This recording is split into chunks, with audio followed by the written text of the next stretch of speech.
Football Primetime, presented by Hampton Hotels. From Owen Field at Oklahoma Memorial Stadium, it's the Cornhuskers of Nebraska against the 4th-ranked Sooners of Oklahoma. Good evening, everybody. Mike Patrick, Todd Blackledge. It's great to have you with us. Oklahoma has a tremendous offense. They're averaging 48 points a game, number 2 in the nation. Even in their only loss to number 1 Texas, they still racked up 35 points. And this is not a one-trick pony. This is a very balanced offense. Yeah, I think, Mike, they're the best offense that I've seen this year live or on tape. And what makes them so special is their versatility. It all starts up front with Oklahoma. They've got a big, strong, athletic, and experienced offensive line, so they can run power football and really come after you. Then they've got skill and speed on the outside and a Heisman candidate quarterback, so they can spread out and throw the football with great effectiveness. And because of Sam Bradford's ability to manage the game, they can also really up the tempo on you. They don't play with a huddle, and they can really play fast and continue to put the pressure on a defense. I think the only thing that can stop the Oklahoma offense right now is the Oklahoma offense. I think you're right, too. There are so many outstanding quarterbacks in the Big 12 Conference this year. It's unbelievable. You know most of them, but even for the ones that the fans don't know, like Nebraska's Joe Gans, it doesn't mean he's not a tremendous talent. No, he's a 5th-year senior. He's only making his 12th start, but I'm really impressed. What I've seen on tape, I like this guy. And over the last 3 weeks, I don't know that anybody's played any better in college football. And I asked him yesterday, do you feel like you're a little underrated? And he said, well, it's a pretty good league to be underrated in the Big 12. And I agree, but I think Joe Gans, because of how he's played and the confidence he's playing with, that gives Nebraska a chance in the ballgame tonight. This is a huge rivalry, of course, but tonight, something of a homecoming atmosphere. Holly Rowe has more on that. And Mike, you're right. Down on the field during the pregame, it didn't seem like OU Nebraska. It seemed more like a high school reunion. There are so many ties on these coaching staffs. Most notably, head coach Bob Stutz of Oklahoma is from Youngstown, Ohio. Well, so is Nebraska's Bo Pelini. They're almost like brothers. This is the first time they're facing off against each other as head coaches, especially on rival schools. Guys, there was a lot of handshaking, lots of smiles, pats on the back before the game. But I talked to Bo Pelini. I said, is this going to be strange? He said, it is a little bit strange. It's different from our days growing up together. But tonight, it's professional. We just have to take care of us. And Holly, the kickoff will change everything. And the kickoff is next.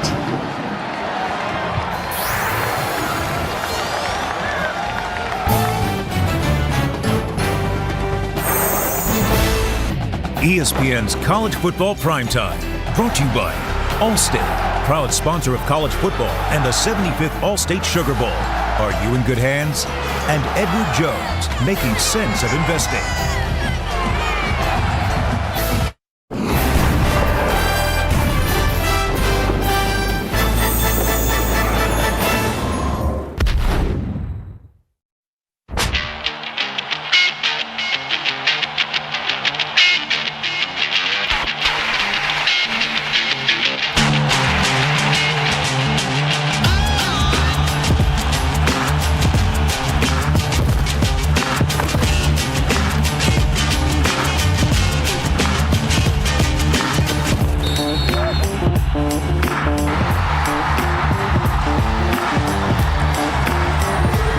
This is one of the great rivalries in all of college football. It goes back a long way to 1912. Oklahoma leads the overall series. They've won the last 3.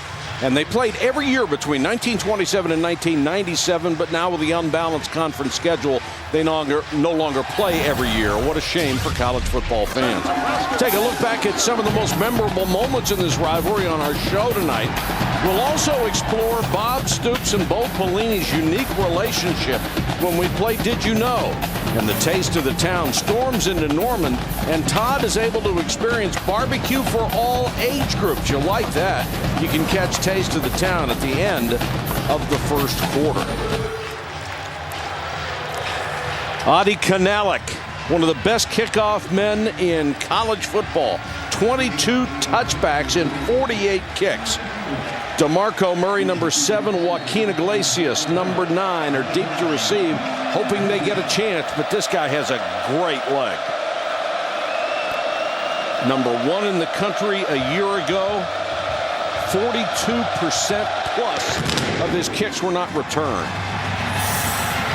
This one will go almost 4 yards deep. Murray has a seam inside the 40-yard line. A 64-yard return. DeMarco Murray with his longest return of the year. I was just about to say, that's good for Nebraska to kick it out of the end zone, make Oklahoma work on a long field as much as you can. And right away, DeMarco Murray shrinks the field for the Oklahoma offense. And there's a flag down. Dead ball foul, personal foul. On the offense, number 84, 15-yard penalty, first down. That's on Quentin Chaney, one of the starting wide receivers. So that will back them up, but it doesn't matter how far you kick it, apparently, if you got a return man like that.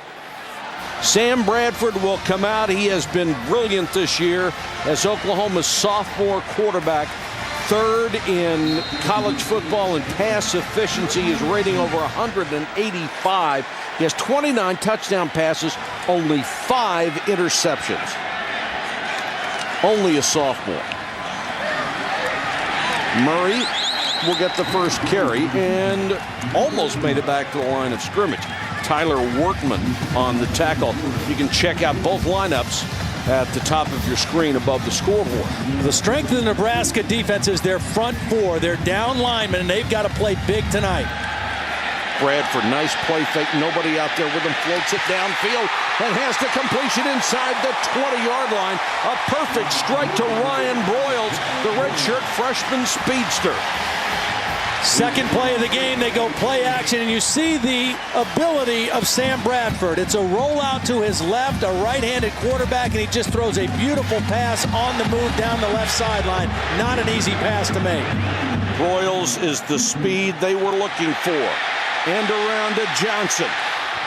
They go into the bag of tricks early. Johnson tackled at the 11 after a gain of about 2. Tyler Workman again on the tackle, and Johnson has to get reshod. And we mentioned Oklahoma goes without a huddle. That doesn't mean they go hurry up all the time, but they give you that appearance that they're going hurry up all the time. They always have the capability of lining up and going on the first sound. Right now, you see all the skill guys looking over to the signal, and then the quarterback Bradford communicates to the 5 offensive linemen. Just puts so much pressure on the defense. Murray cuts it to the outside.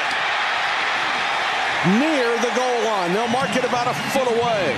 And DeMarco Murray, 6'1", 205, pounds his way near the goal line. DeMarco Murray the last couple weeks has really come on. Following his block in there by the right guard, Brandon Walker, number 73, kind of led it up into the hole on that time. Did a nice job of being patient and sitting behind the block of Walker. Nebraska tried to run a player on. He got back in time. Murray dives, didn't make it. It'll be interesting to see if Nebraska only had 10 guys on defense that time. Because one is coming on and nobody's coming off. They stopped them with 10. Well, again, the strength for Nebraska is up front. But Oklahoma starting with the short field right there inside the 2-yard line now. That'll lose a yard, maybe a yard and a half. And Nebraska rising up on defense, trying to keep Oklahoma out of the end zone. Bo Pelini knows for his team to have a chance tonight, that defensive front has to play well. They've got to hold their own against a very good Oklahoma offensive line. It starts inside with the tackles, Sue and Steinkuhler. They're the 2 big guys on the inside. Tight formation again. Chris Brown is now the tailback. Brown will get the carry off the right side. Touchdown. Good block by the fullback, Matt Clapp. Nebraska held twice. They couldn't the third time. And there is Clapp out of Phoenix, Arizona. 6'3", 234, and he led Chris Brown off right guard for a touchdown. They got a nice block on the linebacker, Cody Glenn. Put his helmet right in his chest, and then Brown able to fall him into the end zone.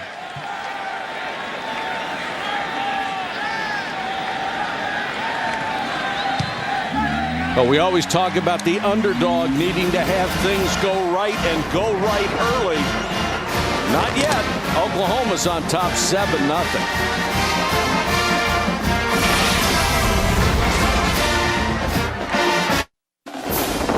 Hi, I'm Barry Switzer, former coach of the Oklahoma Sooners. Today you'll be watching two teams possess one of the greatest traditions in college football, Oklahoma and Nebraska. Oklahoma has won more football games than any team the past 60 years, including 7 national championships along with 41 conference championships. Check the record. They plan to win another one today. Thank you, Coach. The bootlegger's boy knows all the numbers, doesn't he? He helped rack up a lot of those. He did. Well, Nebraska, knowing coming into this game, they can't give up big plays and easy scoring drives like that first Oklahoma drive. They gave up the big kickoff return and the 41-yard pass from Bradford, and all of a sudden, before people even get in their seats, it's 7-0. Moreland to kick to Niles Paul. Good kick by Moreland. He's 7 yards deep. And they'll take it at the 20. Joe Gans is a senior. In his last 3 games, he is really making a statement. Over 337 yards a game, 3 straight 300s, completing almost 75% of his passes, 6 touchdowns, and only 1 interception. You've watched him a lot on film getting ready for this game. I was really impressed by how much you liked him. I really do like him. He's accurate, he's mobile, he runs well enough to make some plays, and the best thing he does is he has the ability to extend a play. If the protection breaks down, things don't work all that well, he has the ability to extend the play and make plays down the field, and very much in control of this offense. Marlon Lucky is the eye back, and that one is picked off. It'll go for a touchdown. Dominic Franks, pick 6. He read it all the way. He got a great break on the ball.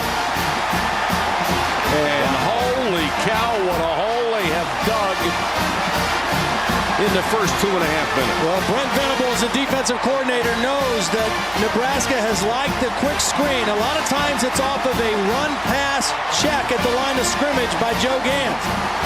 And they guessed right. Dominic Franks was looking directly at the quarterback and just guessed perfectly.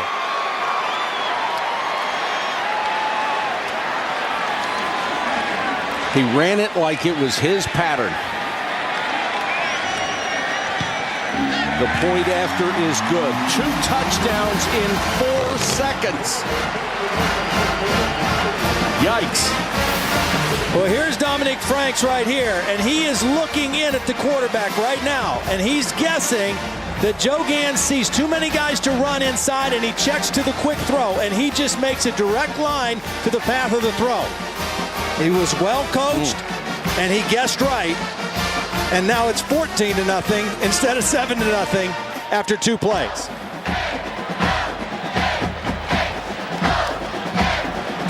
That's just a great play, and that comes from homework. Well, it does. And Nebraska loves to throw that wide receiver screen when the cornerback is off. And so the read was there, but they kind of baited Joe Gans into making that throw. You always want to get your quarterback comfortable, something easy. And if the defense has seen it enough times, they can make plays like that. So we'll have to do it all over again. And Bo Pelini, all he can do is shake his head now. He's down 14-0. He's telling them, all right, everybody calm down. But the butterflies are flying in formation right now. Paul is deep again. And this one will go out of bounds. That's a big error on the kicking team. Gives Nebraska the ball at the 40-yard line. Let's check in with Holly Rowe. Well, after that quick interception and touchdown, Joe Gans ran over to the sideline. Remember, he's a senior. The first guy that met him was his head coach, Bo Pelini. Bo got in his face and said, that's okay, we'll get it back. I wouldn't say there's panic on the sideline right now. Maybe a little disbelief. Joe just kept shaking his head. His teammates kept shaking their head. But, guys, they've got a resiliency right now. They're just going to run back out and try it again. Well, that's all you can do. I mean, you've got a whole football game to play. I mean, we still got 12 minutes left in the first quarter. So You can't look at the scoreboard right now. You've just got to stick to your plan and try to play football. And this is a good offensive football team in Nebraska.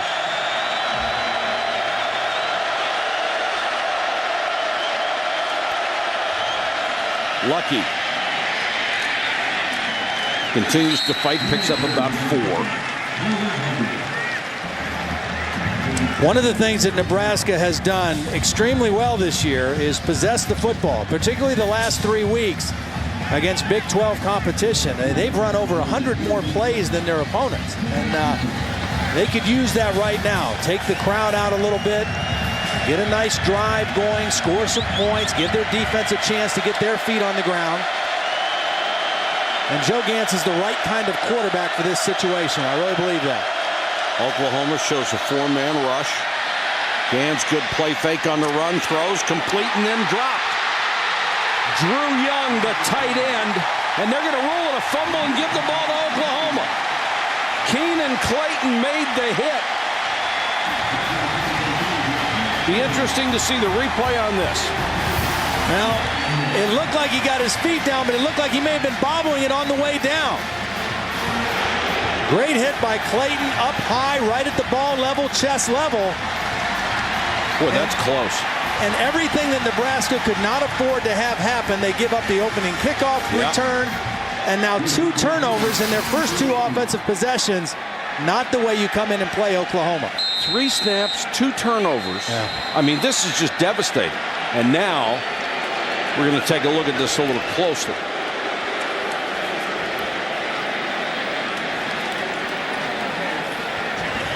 Well, it was ruled a fumble on the field. He was juggling the ball, it appeared. It appeared he was juggling the ball. You have to have control for it to be a catch.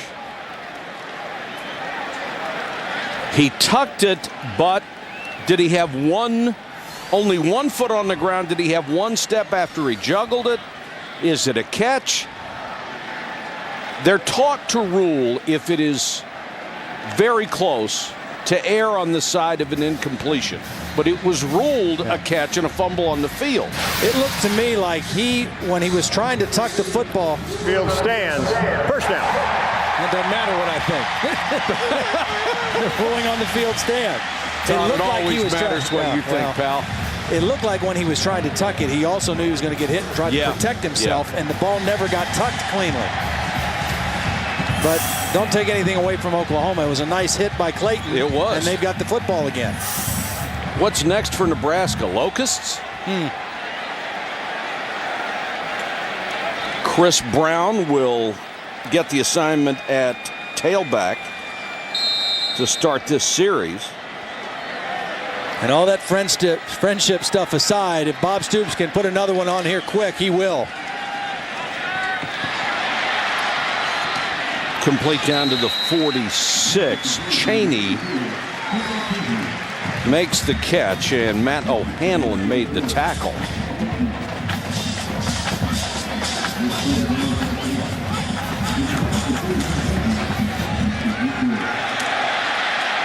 Oklahoma pulling out all the stops. Iglesias on the end around. And goes down at the 39-yard line. That's enough for a first down. Anthony West made the tackle. There is a flag down. This could be a hold. Yeah. This was the first time that we saw Oklahoma line up and snap it quick. Again, they always have that ability. Holding. Offense number 84. 10-yard penalty from the spot of the foul. First, repeat second down. That's Cheney. Even though the play comes back, they had Nebraska in a position there because Nebraska was trying to adjust to the formation. They had linebackers kind of muddled together in the middle, and they ran the reverse out the outside and had a big play, but brought back by the penalty. This defense for Nebraska far better than it was a year ago, but still not where Bo Pelini wants it or where he will have it based on everything he has done in his past coaching history. Well, I think he's a little bit limited, too. I mean, personnel-wise, he's not able to do everything that he's comfortable doing. Obviously, 3 years at LSU, he had great personnel.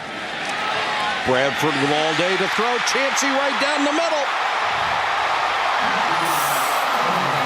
Asante and Hanlon, the safeties, he carved them up. and Bradford was perfect. He got the protection. He got the coverage I think he was looking for. His receiver went right down the middle and threw a perfect pass. And he did a great job with his eyes of holding the safety in the middle of the formation so the safety couldn't come over to help on the inside receiver.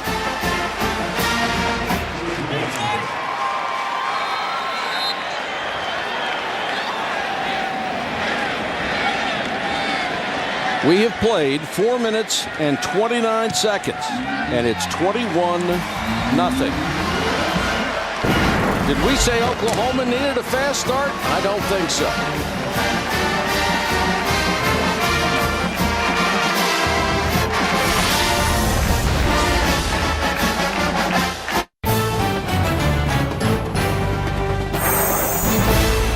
ESPN's College Football Primetime is presented by Hampton Hotels. At Hampton, we love having you here. And in part by the new Hyundai Genesis. It all starts with this.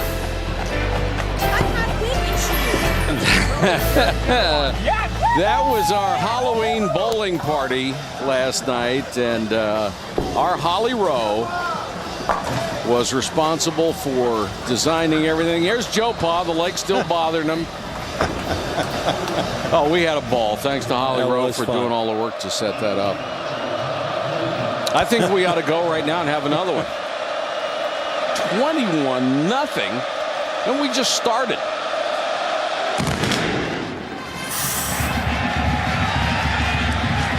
Niles Paul backs up to the 3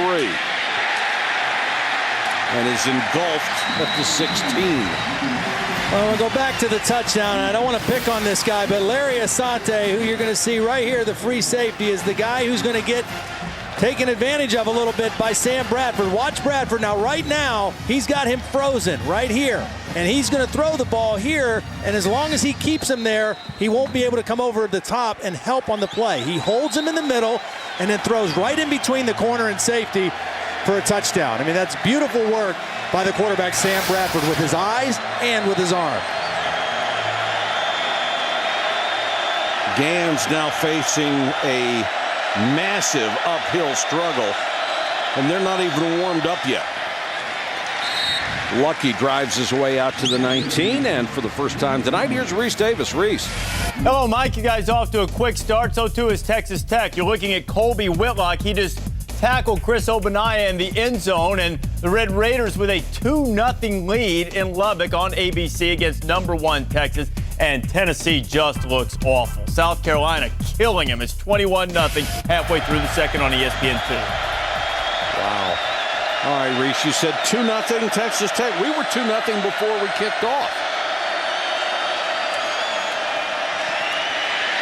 Gans with time, tipped in the air, intercepted. Holmes looking for a block. To the 10, to the 9. Whatever can go wrong already has. And what did Bo Pelini tell us last night at the hotel? All I want is for us to play the best game that we've played so far this year, to take another step forward. This has been nothing but steps backwards. It was not a good throw by Gans. Lucky not able to catch the football, was kind of behind him and high, and then whenever that ball gets tipped up in the air, usually something bad happens. And boy, for Nebraska, it just can't get any worse than it is right now. A return of 25 yards.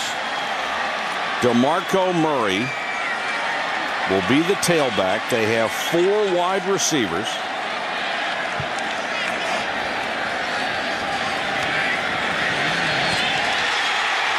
And another touchdown for Oklahoma. That's Jermaine Gresham, the tight end. Well, he's a real matchup problem because of his size. He's 6'6", 260. He was in the slot. No pressure on Bradford, and you see the accuracy. I mean, this kid can really throw the football, and he's got weapons all over the field to throw to. Gresham working on the safety. Easy touchdown for the Sooners. Well, we may be looking at records here. Well, they scored 55 in the first half last week against Kansas State. But we're not talking first half. We're talking 5 minutes and 33 seconds. Holy cow. When we come back, did you know that Bob Stoops and Bo Pelini, as well as they know each other? Well, we'll find out when we play Did You Know?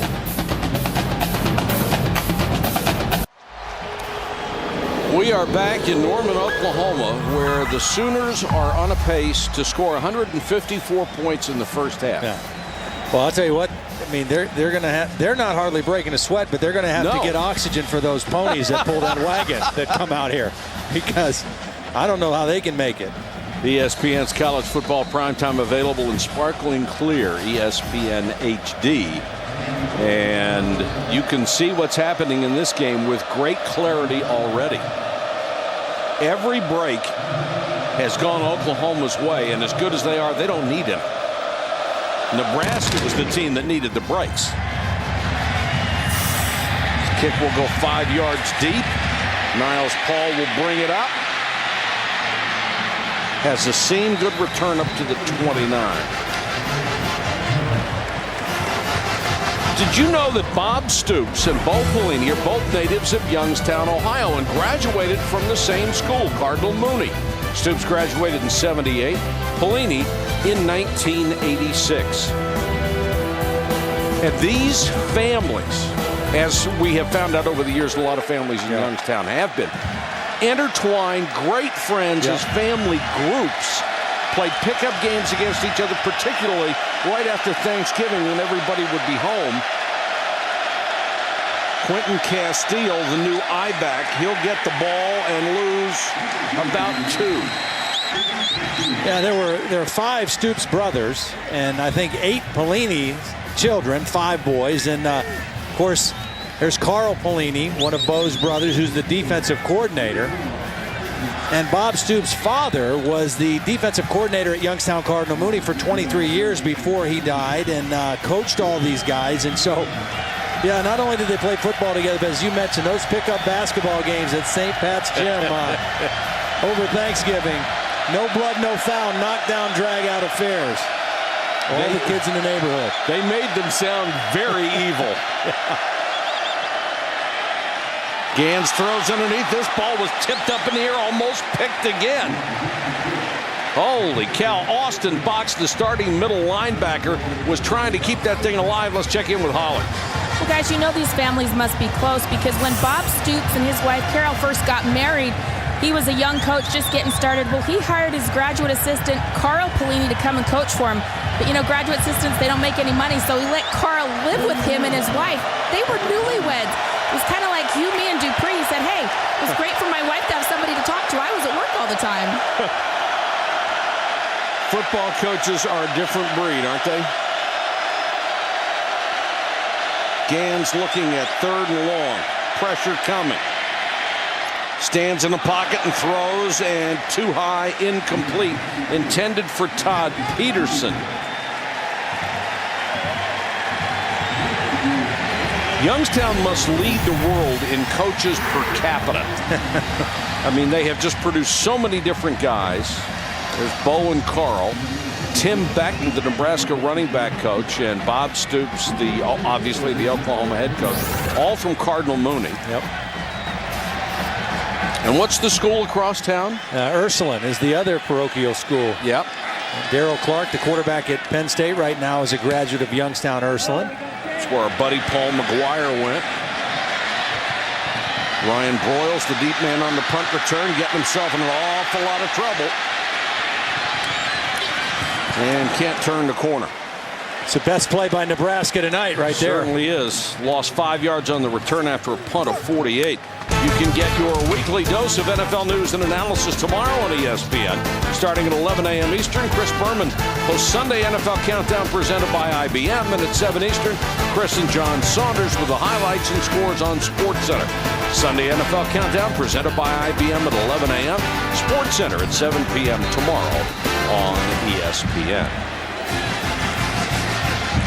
Hard to catch your breath in this game. If you just joined us, it's already 28-0 in Oklahoma, and literally we just started. Keep it on the ground with Chris Brown. They've got Murray, Brown, and Madu, who have all had significant playing time at tailback.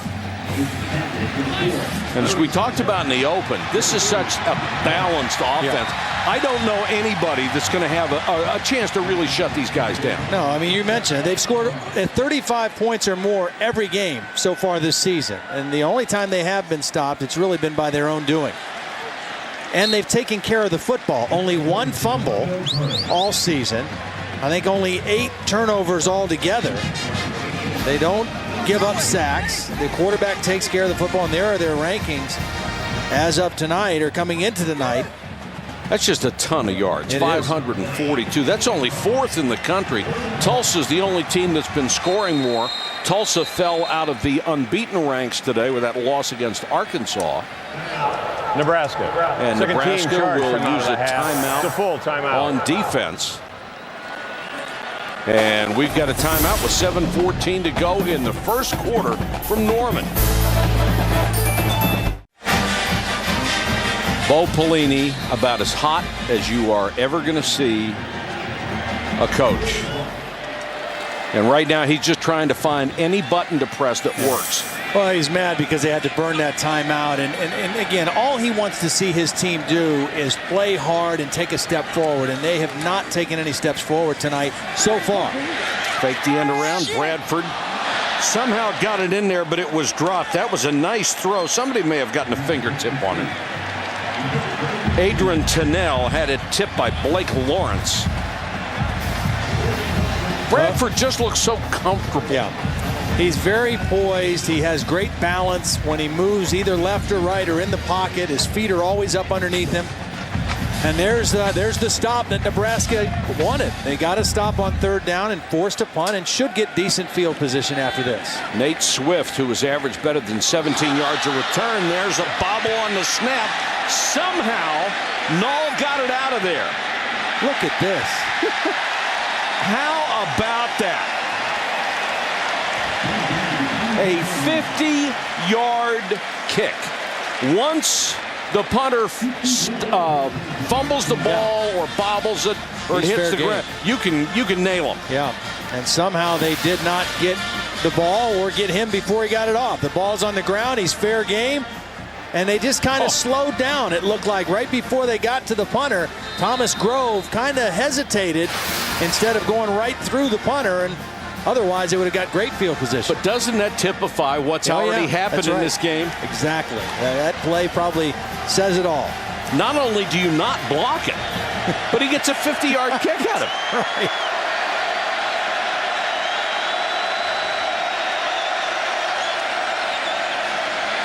Trying to get anything going on the ground. That'll pick up about 3. Reese Davis, what do you have? Just want to look what's going on Sports Center right now. Earlier today, Florida just obliterated Georgia 49-10. I guess revenge was served cold for the stomp last year. And the game on ABC right now. How about the kicker pulled out of the stands? Matt Williams knocked through a field goal to go with that safety. Texas Tech on top of Texas, 5-0. Served cold indeed, Reese. Nebraska at its 23. Lucky is the eye back. They just know where to go. Nope. And you can do just about what you want on defense as well now with a 28-point lead. Well, you can gamble. You can play recklessly. You're certainly not going to be tight. But the thing that I think that Bob Stoops and Brent Venables, defensive coordinator, want to see out of their team is sound fundamental defense. The problem, though, the last few weeks has been giving up big plays. The last 3 games, they've given up 20 plays, runs over 15 yards or passes over 25 yards, and that's been the real problem, is giving up big plays. So right now, even though they got the lead, play fundamentally sound and don't give up big plays. Nebraska has gained 17 yards. Oklahoma has 28 points. There's a completion for a first down out across the 35 to the 38-yard line. And Niles Paul makes the catch, gain of 15. That's almost as many yards as they had in the previous drives combined. Let's go to Holly. Well, Brent Venables talked about those big plays they've given up, and that he said, it's just been a lack of inconsistency. When you look at this defense, he said there's just some guys who haven't been invested as long as other guys. They don't know how hard we have to play every play. And you look at it, they are very young defense. 6 sophomore and freshmen on this defensive starting unit, guys. Yep. And, of course, we haven't even talked about the loss of Ryan Reynolds, their middle linebacker who was injured in the Texas game. They're still feeling the effects of that loss. And he was so important because not only was he a heck of a player, but he's the veteran presence in there that kept everybody together against Texas 3 weeks ago. And this looks pretty innocuous, but he's had trouble with that knee before. And he goes down. He's going to miss for the remainder of the season because of it. His 3rd major knee injury during his time at Oklahoma. And he was the glue. He was the heart of the defense, the only linebacker with experience and kind of the signal caller for their defense.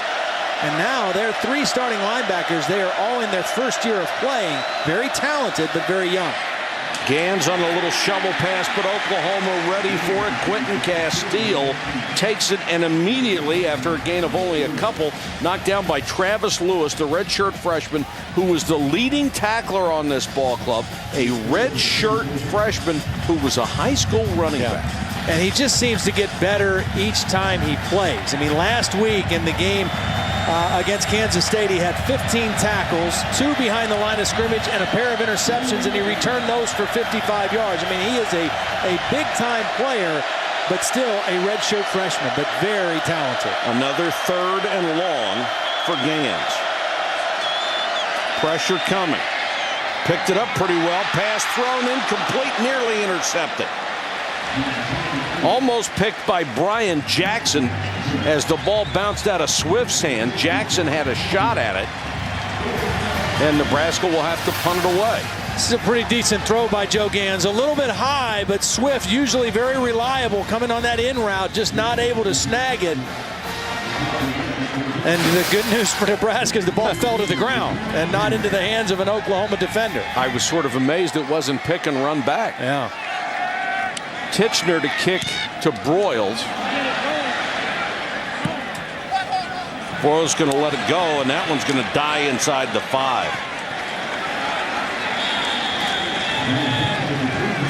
Take a look at tonight's Good Hand Flashback presented by Allstate. 2000, October 28th here in Norman, in a game coined the game of the century. The 3rd-ranked Sooners would take on number 1 Nebraska after falling behind 14-0. Josh Heupel in Oklahoma stormed back 31 unanswered points on a stunned Nebraska ball club. Oklahoma would win it 31-14. We have seen the game of the century out here before. Yeah, Bob Stoops told us the other day that was his favorite memory that he has of this rivalry, and maybe even of his time here at Oklahoma. Obviously, the national championship, a great memory for him, but that was his 2nd year, and people still wondering how good they were. They had won a couple big games, but all of a sudden now Nebraska was coming in highly ranked, and just a great proving game for Bob Stoops and the Oklahoma Sooners. Trying to wedge out a 1st down, and they do up to the 14-yard line with a little more breathing room. It's kind of interesting, too, that highlight that we showed at the end when before he got the Gatorade bath. The coach that gave him a hug was Mark Mangino, who is now the head coach at Kansas. And, of course, a lot of guys that have coached on Bob Stoops' staff have gone on to become head coaches and have great success on their own. Murray outside. It's really remarkable the number of guys that have gone from assistants under Bob Stoops to get head coaching jobs. You would think Bob Stoops was about 70 years old with all the guys he's produced, but of course he's still a very, very young man. It's a impressive list. It's a very impressive list. Mike Leach, of course, at Texas Tech, has got a big game tonight in Lubbock against number 1 Texas.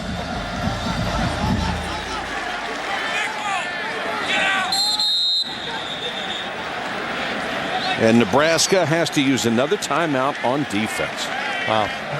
That time, apparently, they had 12 guys on the field. See, part of the problem is the no huddle and the threat of the quick counts by Oklahoma just makes it very difficult to signal defenses.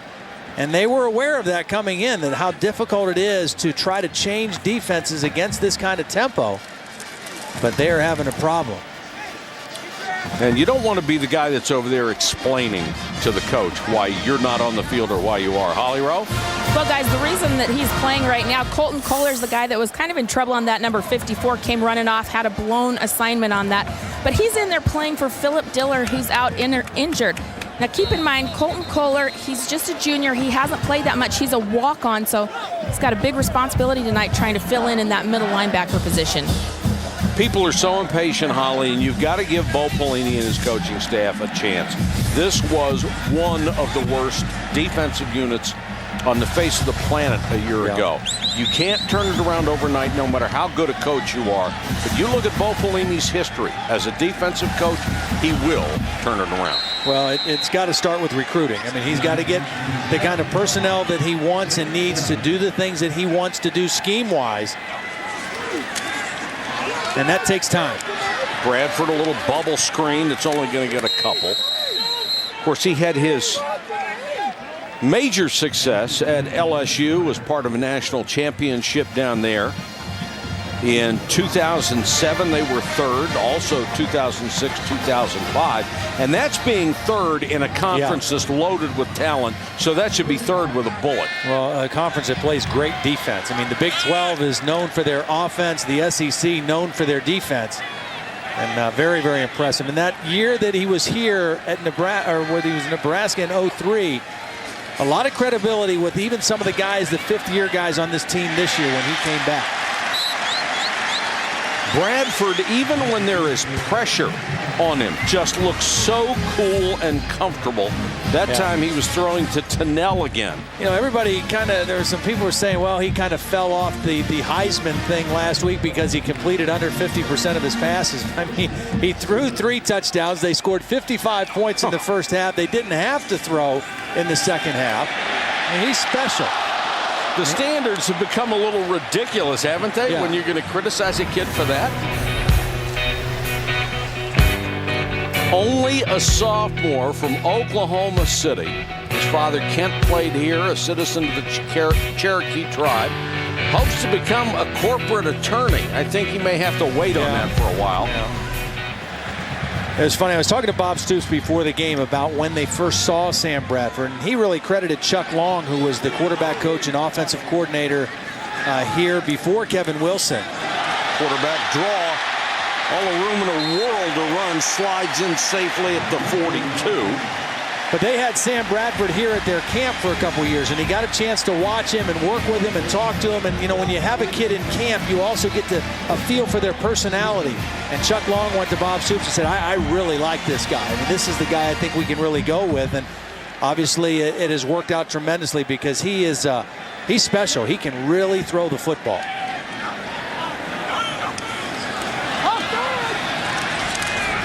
Only get a couple on this carry to Murray. I think Sue was, I think he was offside. Yep. Tried to anticipate the snap count and got into neutral zone a little too soon. And Ndamukong Suh, 300-pounder out of Portland, Oregon. Brings to mind the Johnny Cash song. I know that song. My daddy left town when I was 3. Didn't leave much from on me. I know that song. Yes, sir.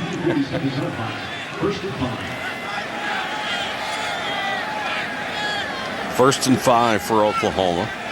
Fans aren't even cheering. I mean, we're at Oklahoma. It's a sellout crowd. And they're just sitting on their hands. They're already up 28-0. Another perfect strike. Quentin Chaney makes the catch. This shows you the depth and the skill positions for Oklahoma. Quentin Chaney's a senior, but he was not a starter. And then Manuel Johnson hyperextended his elbow 2 weeks ago at the Kansas game. And Chaney stepped in and has played beautifully since then. So now they've got even more depth. And now they've got maybe another touchdown. To the goal line. The 1.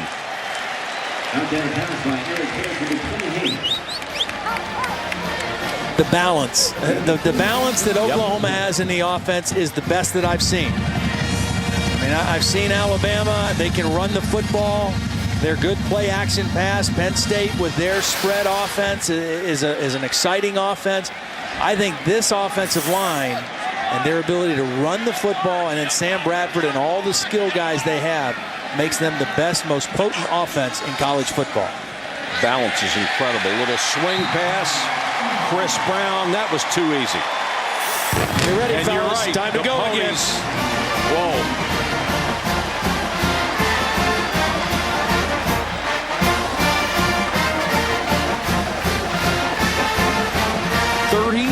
34-0. There's still 4 ticks on the clock here in the first quarter. Jeez.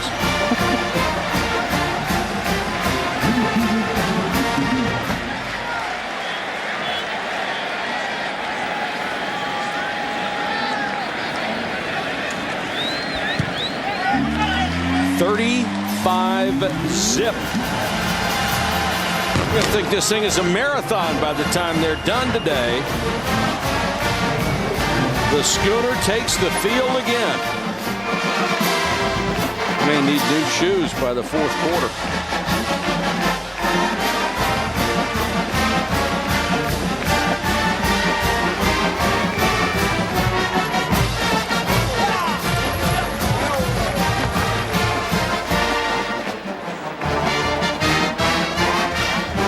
Well, we were wondering what the record was. There it is, 42 points in the first quarter. I don't think they're going to catch that unless Nebraska mishandles this kickoff. Now that would test the friendship, wouldn't it? Yeah. Boy, and Bo Pelini, you could light a cigar on his forehead right now. Well, the thing is Bo Pelini is a competitor, and he's a fighter. And right now, I don't think he's seeing that in his football team. I think he's seeing his football team that doesn't want to fight anymore, and he's not going to allow that. I mean, they've got 3 quarters of football, and I know he doesn't care what the scoreboard says anymore. He just wants to see his team show some heart. Boy, it's just not anything going to go well for this team. They're going to give him a touchback. That was awfully close to being a safety. Yeah. Holy cow. Well, that would have capped it off in the first quarter, wouldn't it? Unbelievable. Coming up, Taste of the Town storms into Norman. Todd gets barbecue for all age groups in 90 seconds. Find out what's going on. Welcome back to Norman. If you're shocked, so are we. 35-0 into the quarter. Now time for Todd's Taste of the Town, brought to you by Chase. This is the first game I've ever worked in Norman, Oklahoma, and it didn't take me very long to find a great spot for barbecue that has one of the greatest names I've ever heard in a restaurant, Van's Pig Stand. Now, the original Van's was opened in 1930 in Shawnee, Oklahoma by a guy named Leroy Van Vandergrift. The business is still family-owned, and there are currently 5 locations, including the one here in Norman that opened in 1994. Now, what you eat here at Van's kind of depends on your age bracket. If you're over 60, you're probably going to get the Van's traditional trademark pig sandwich, a pulled pork sandwich with a special homemade relish on the bottom bun. The younger set, they're going to move more towards the slow smoked brisket or ribs. I want to be a candidate for all the people, so I got it all.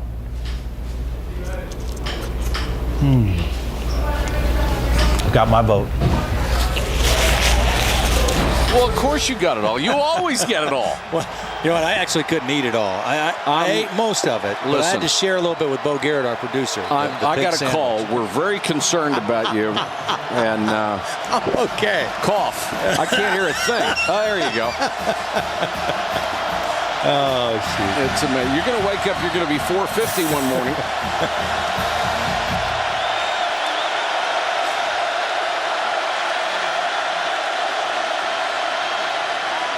Gans, play action fake. Hit as he throws. That's going to be complete, but for a loss of about 2 yards. You know, one thing that's just one final comment about Van's Pig Stand. Mark and Nina Schumann are the owners and operators now, and Nina is part of the Vandergrift family. And the restaurant here in Norman actually opened, ironically, in 1994, the day of an Oklahoma-Nebraska game. It was November 25th. And that year, Nebraska won the game 13-3. So they opened in the morning, and by 6 o'clock that night, they had run completely out of food. Didn't run out when I was there yesterday, though. Sorry, correction on that last play. It's 2nd and 2, and very close to a first down here. The reason I had the stethoscope out is because it's just look at the menu. I mean, there's fried well, it's fried. Shrimp had grits with it. I had salmon, though. Salmon? Yes, you did. Week. Congratulations.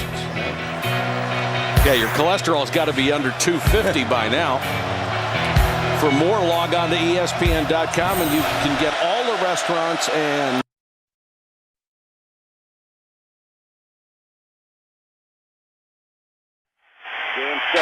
Gann steps up, throws on the run. What a good throw and nearly a catch on the tip. Nick Harris was there. Let's go back to the studio. All right, Mike, the Sports Center in game. We'll check up Texas Tech. Taco Bell studio update. Baron Batch going in on the running play for Texas Tech. That capped off a drive a little bit longer than 95 yards. 12-0 Red Raiders over number 1 Texas. How about that? Boy, that would shake things up, wouldn't it? I tell you what, that Texas Tech team's for real. I watched them on tape against Nebraska, and their offense is they're pretty special as well. Well, we'll get into this. Should they win this ball game over number 1 Texas, and I mean Texas has gone through the mill with their schedule. If Texas Tech should win this game, how far would they move up? How many people would they jump with a win over number 1? Interesting. Well, obviously, I would think they would move all the way up to at least 5, maybe even, a shade higher. And this Nebraska team took Texas Tech to overtime. This league is so good, especially the South. It's really unfair that the 4 teams in the South this year are in there together. This one is to Swift. Swift down the sideline, inside the 5. Nate Swift, who passed Johnny Rodgers a week ago as the number 1 all-time receiver in this school's history, picks up 67 yards. And here's one of those big plays that the Oklahoma defense was trying to avoid. Swift gets behind the corner, and it's just a poor angle by the safety, Nick Harris, number 5, coming over to help over the top. Took a bad angle to the football, and Gans hit Swift in stride. And then Swift made the rest of it with making one guy miss. But the big plays have really hurt the Oklahoma defense. With a pretty throw, too. Castile dives to the 1.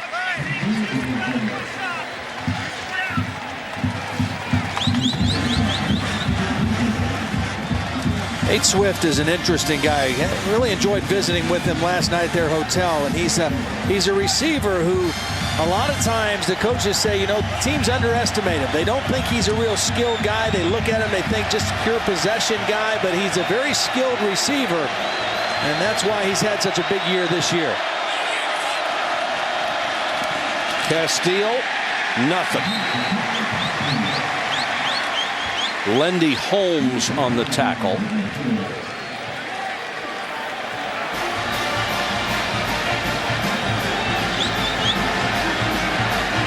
Gans looks toward the sideline for the play. 3rd down. I wouldn't be surprised to see Gans with something on the outside, a little run pass option. He's a mobile guy. He hasn't run the ball yet tonight, but has the ability to get outside and make a play with his legs as well as his arms. Well, you've got to assume they're going to have 2 shots at it, down 28-0. Castile again, touchdown. Nice play. Sue, the big defensive lineman, the 300-pounder, was the up back to add additional blocking. Nice block by Drew Young, number 49, the motion tight end also. And a nice block at the point of attack. And that's exactly what Bo Pelini wanted to see. Want to see a little spark for his ball club, and that good throw from Gans to Swift was it.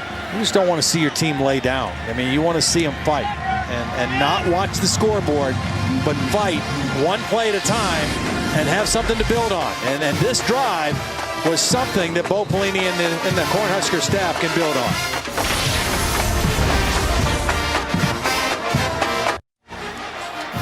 Welcome back to Oklahoma. Let's take a look at tonight's trivia question. From 1946 to 1995, Nebraska and Oklahoma won or shared the Big 8 Conference title 46 times over a 50-year span. What two schools won the other 4 titles outright? This is not easy. Not easy. It's pretty amazing when you think about it. 46 times. Staggering. Years. What they used to call it, Big 2, Little 6. Yeah, and the Orange Bowl was the winner home for one of these two teams. Absolutely. You know? That was... Murray and Iglesias are deep for the Nebraska kick. Iglesias from the 1.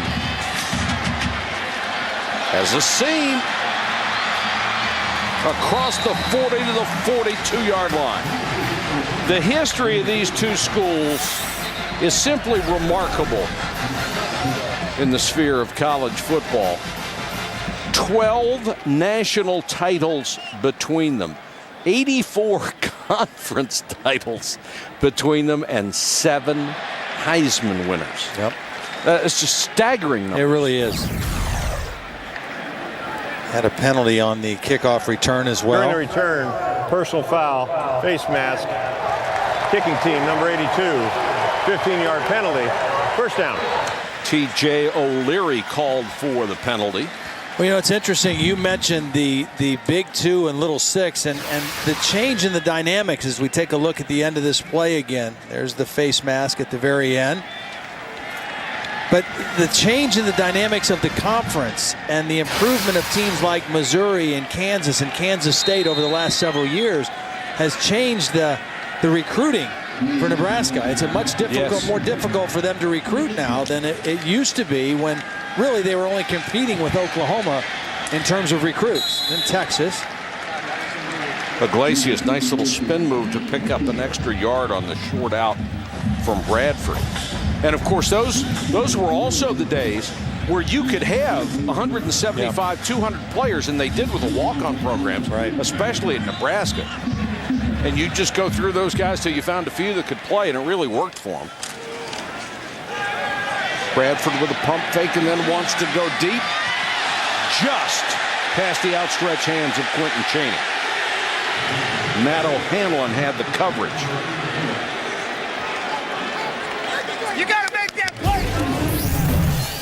We're going to take a look at Nebraska during that stretch, 1970 to 1999. 5 national titles, 17 conference championships, and since then a couple of goose eggs there. But I do think Bo Pelini is a good hire, the right guy for that job at the right time, and I think he will get it done. But it's not going to happen overnight, and recruiting is really where it all starts. Blitz coming, perfect call against it, screen. There was a hold, no flag down. The Nebraska sideline was going nuts. Gain of 16 on the screen. Somebody got away with a big-time hold on this screen. No, it was a good call, though. There's the pressure. If it's a blitz, there's the hold right there. Yeah. Number 74 coming out in front of the play, Brian Simmons. Usually you don't get away with that in front of the other team's bench. Well, especially when the jersey comes out. I mean, that was an easy call. Gresham makes this catch. Matt Clapp, and you can just tell the coaches on the sideline are saying, hey, wait a minute. Things are going bad enough. You don't have to miss something like that. Quickly, right back to action, and they're really mixing up the tempo. Moses Madu getting his chance. Young man, a sophomore from right here in Norman, Oklahoma. When Kevin Wilson, when they signal the plays in, and he says as soon as the tackle is made, he's calling the next play. Now, there's a Nebraska player down right now, so we'll have a stop in the action. But their whole tempo thing, as soon as the tackle is made, he's calling the next play and starting to signal it into the skill guys. And part of the signal package determines whether we're going to go up there and go fast or whether we're going to slow down and take another look over and change the play. but there's always that threat that they're going to line up and go right now. And so what that does is it forces a defense to play more vanilla. You have to kind of show your hand because you have to get ready to play in case they do snap it quickly. Injured player Anthony West a little slow to get up. Sophomore defensive back. So you might say then, well, if it's so effective doing that and playing with that kind of tempo, why doesn't everybody do it? Well, partly because you got to have the right quarterback to handle it and to run it. And you got to execute and be efficient, because if you go fast and go 3 and out, it doesn't do you any good. Yeah. And it helps to have some smart players on the outside so that everybody's on the same page when they're looking over and know exactly what the play call is. There's a lot of teams that go no huddle, and a lot of teams in this league that go no huddle. But not everybody plays as fast a tempo as Oklahoma. Bradford standing in the pocket forever. Excellent coverage that time. The pass was intended for Tennell, and Prince Amu Kamara had the coverage and did it very well. Let's go to Holly. Well, guys, Sam Bradford, one of his great qualities is how humble and quiet he is. More after this play, guys. Looks like they're going to go quick. Oh, maybe not.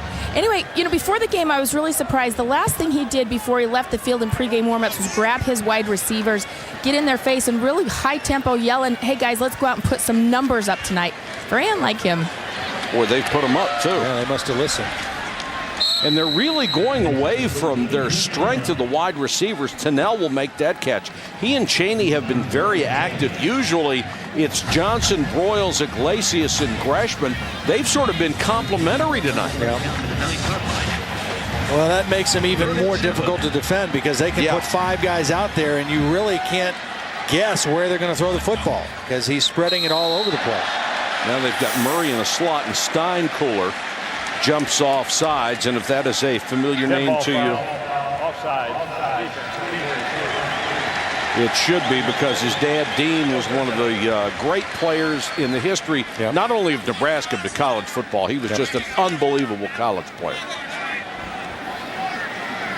One of the things that, and I said this the last time we had Oklahoma earlier in the year against Washington, I think the key to this offense is number 1, Sam Bradford, and number 2 is their offensive line. This is really a good offensive line. 150 career starts combined coming into the game tonight. A couple All-American candidates up there. The left guard, Duke Robinson, an All-American. Quarterback draw. Not this time. Didn't have a chance because Sue got him around the shoulders and dragged him down short of the first down. We got 4 seniors and 1 junior. The only junior is the right tackle, Trent Williams. 4th and a yard, and they're going to go for it. You got that kind of offensive line, why not? Murray's back in there. Now, do you agree with this call, or would you go for a field goal at this point? I would probably go for it right here. Well, when it's that easy, why not? DeMarco Murray just walks into the end zone. Nebraska guessing inside run. They stun it to the inside. And Murray very smartly bounced it outside. I think the play was designed to go inside, but he saw that hole close up, bounced it out, and there was no contain with the Nebraska defense. Cody Glenn, the outside linebacker, their leading tackler, was the guy who tried to fill the hole inside. But you can't stop everything, especially with a team that does things this well. And right now, Nebraska being steamrolled 42-7. Number 4, Oklahoma, rolling at home.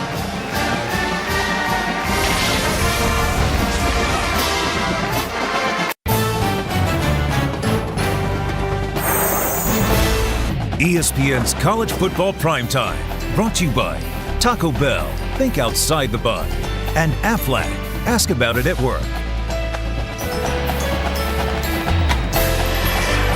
It's loud. They're happy. He isn't. Big night so far if you're a Sooner fan. The margin of victory, the biggest in the history of this rivalry. Nebraska won by 62 back in 97. Oklahoma's big margin was 48. That was back in 1949. Got a leg up on that one. They're already up by 35 here. We have 8:06 to go in the half. Niles Paul from the 3.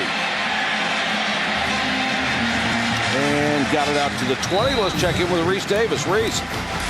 Hi, go let you know what's going on in the family of networks. Texas Tech up on Texas 19-0. Remember the last time the Longhorns went to Lubbock, they fell behind 21-0, came back to win. They only had the ball a little over 4 minutes. Couple of drops, very uncharacteristic so far for Colt McCoy and the Longhorn offense. South Carolina continues to roll on ESPN2 against Tennessee. It's 24-0 halfway through the third.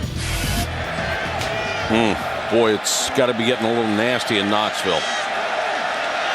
Roy Hello Jr. is into the ball game as the I-back. Fake it to him. Gans wants to throw under pressure. Dumps it to Hello. And he'll get about 4. Mentioned the Big 12 South before and how loaded it is. Texas, Texas Tech, Oklahoma State, and Oklahoma. Well, and Oklahoma obviously not paying attention to the Texas Tech game right now, but pulling for the Red Raiders. But Oklahoma still has Texas Tech November 22nd here, and then Oklahoma State in Stillwater at the end of the year, November 29th. So a couple of huge ball games left in the Big 12 South for Oklahoma. Gans wants a screen, got it out to Hello. Hurdles a man out to the 40-yard line. A gain of 15 yards.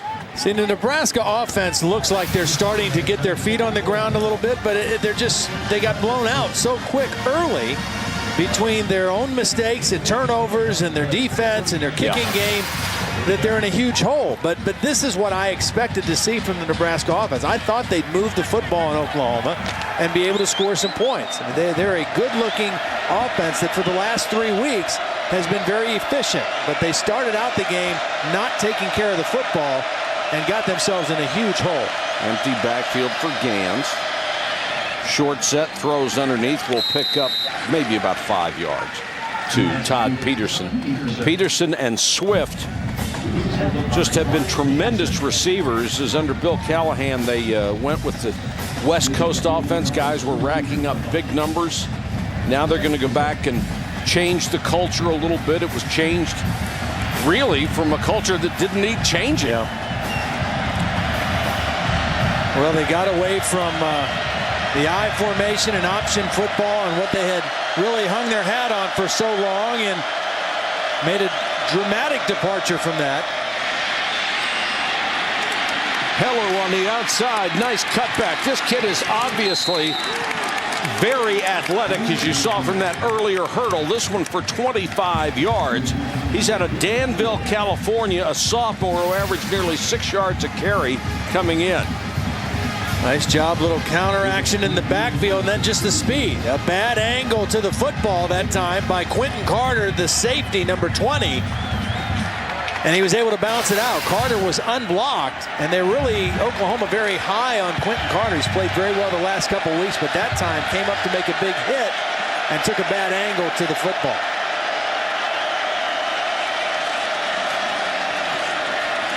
Gans. See, that's what I like about Gans, is his ability to extend the play. And what that means is when the protection starts to break down a little bit, he has the ability to move outside the pocket but keep his vision down the field and make a play. I mean, a lot of quarterbacks can make plays when everything's right, but the special ones are the ones who can make plays when things break down. At last, completion to Todd Peterson, the former walk-on, and they have advanced to the Oklahoma 21-yard line.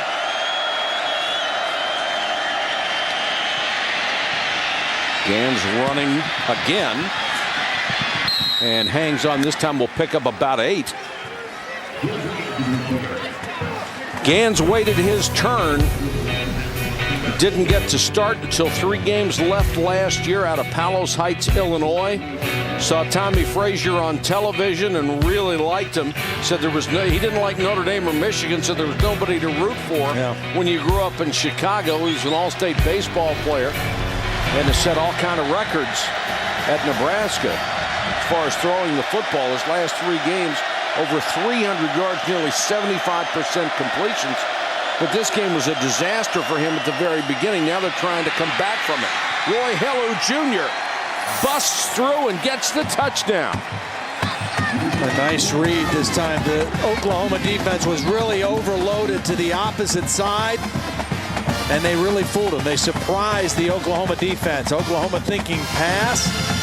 They came with a little zone read back to the backside and an easy touchdown for the Cornhuskers. And as you saw, Bob Stoops turned to be a little irritated. Nice series for Roy Hello Jr. Had 3 big plays on that drive that went 80 yards, 3 minutes and 42 seconds, 7 plays. And Nebraska has 14 points in the first half, but still trail big time, 42-14.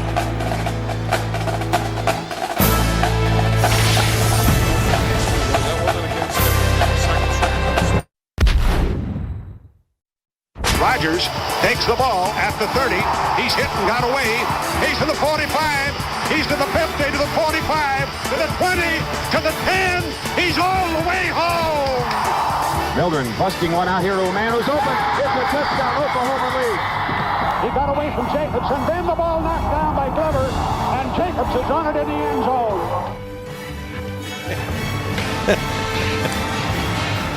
That 1971 meeting known as the Game of the Century, what a great game it was. 2 undefeated teams.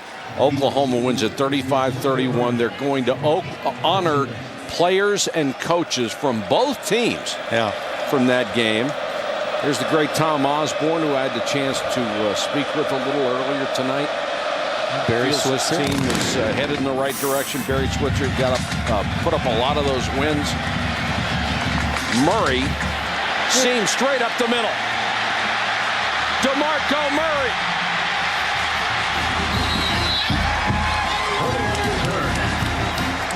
And now the answer to tonight's trivia question from 1946 to 95. Nebraska and Oklahoma won or shared the Big 8 conference title 46 times over a 50-year span. What 2 schools won the other titles outright? Did you get this right this morning? Well, no, I did not. Missouri, 1960, and Colorado in 61, 89, and 90. Nobody else. Nobody. No.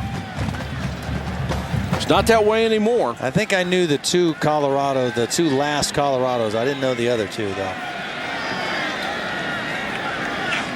Oklahoma sets up offense at the 43-yard line. Bradford to Iglesias.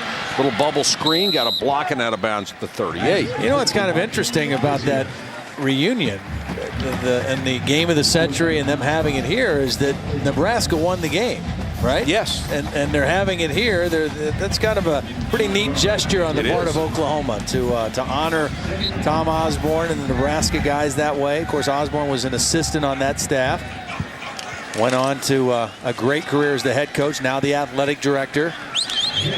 Joe Castiglione, the Oklahoma athletic director, came up to say hello earlier, and he just wants this program to get better and better. They got together last night, taking a look at some of the memorabilia. 40 teammates of Oklahoma's team shared memories with 20 players from the Huskers. Barry Switzer, Johnny Rodgers. And it's nice to see some of those familiar faces and some of the great names in college football.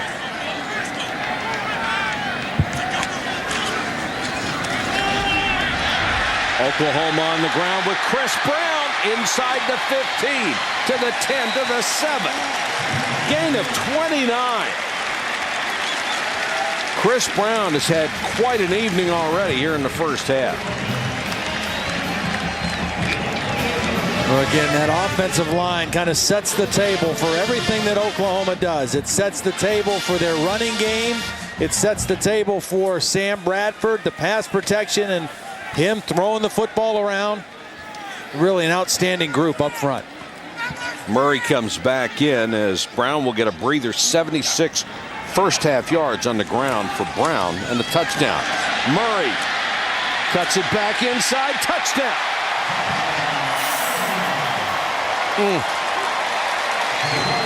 Well, this is what Nebraska saw last year from too many teams. People running up huge numbers against them. For the second time, DeMarco Murray sees some daylight outside, bounces it outside. Not a very good job of contained by the Nebraska defense. Ryan Broyles, the wide receiver, with a pretty good block out there from the slot. And another easy touchdown, fast for Oklahoma.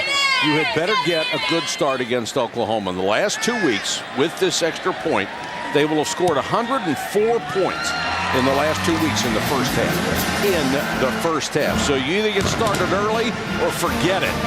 Tonight, forget it.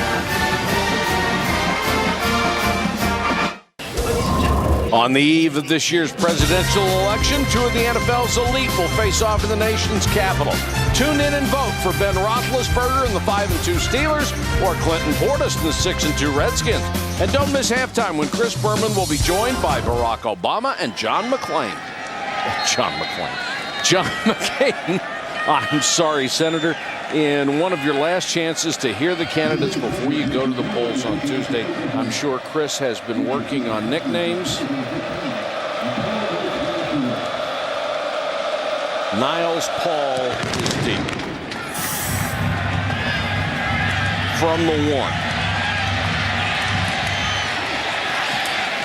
Shakes off a tackle, gets out of bounds at the 20. Everything was really hunky-dory before the game, wasn't it? It sure was. The Youngstown connection, Bob Stoops, all the friends, the laughs. 17 charge come out of the half. And then it got bad quickly for Nebraska and for Bo Pelini. And a competitor, a fighter, and wanted his team to take a step forward tonight. And now, he's not yelling at Bob Stoops.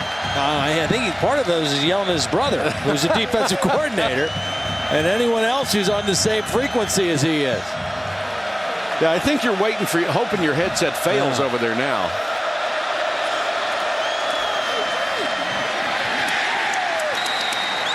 Nebraska trying to get something going with Hellu again, and he's knocked down by Jeremy Beal, the defensive end. Let's go to Holly. Well, guys, funny you would mention that, but earlier in this half, the Nebraska coaching headsets did fail. It's just one of those nights for them. If anything can go wrong, it has gone wrong. There were some technicians over there behind the bench frantically working to get the sound, get the system back up and working, but even that has been on the fritz tonight. Holly, I think the assistant coaches were hoping that they couldn't fix them. Would have been merciful.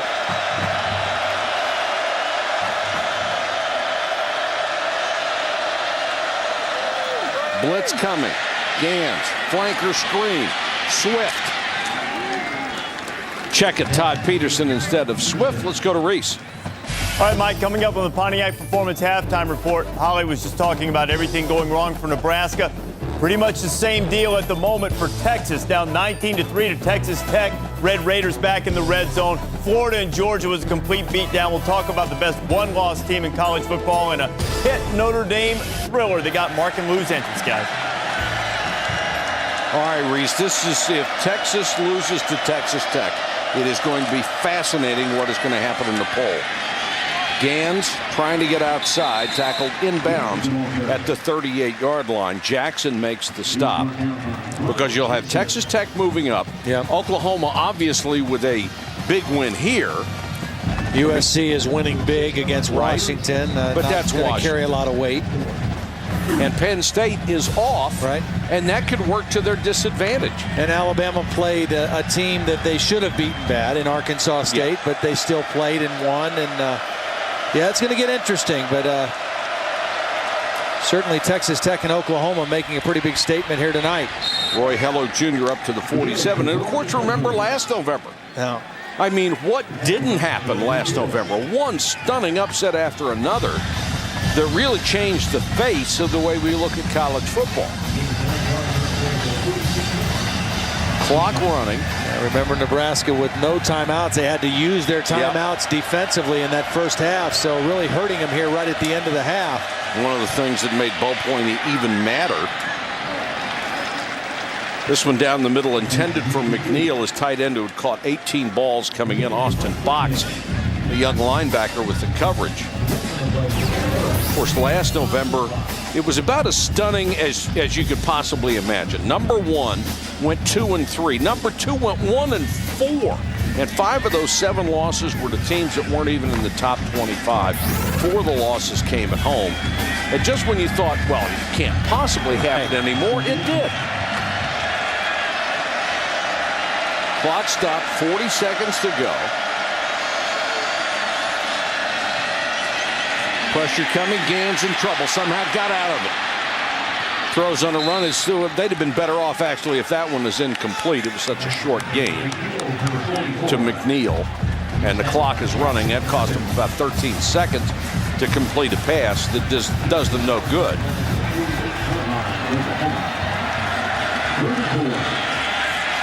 Pressure coming on Gans, throws underneath, incomplete. Intended that one for Hello. Jeremy Beal was putting the pressure on. And 11 seconds to go in the half.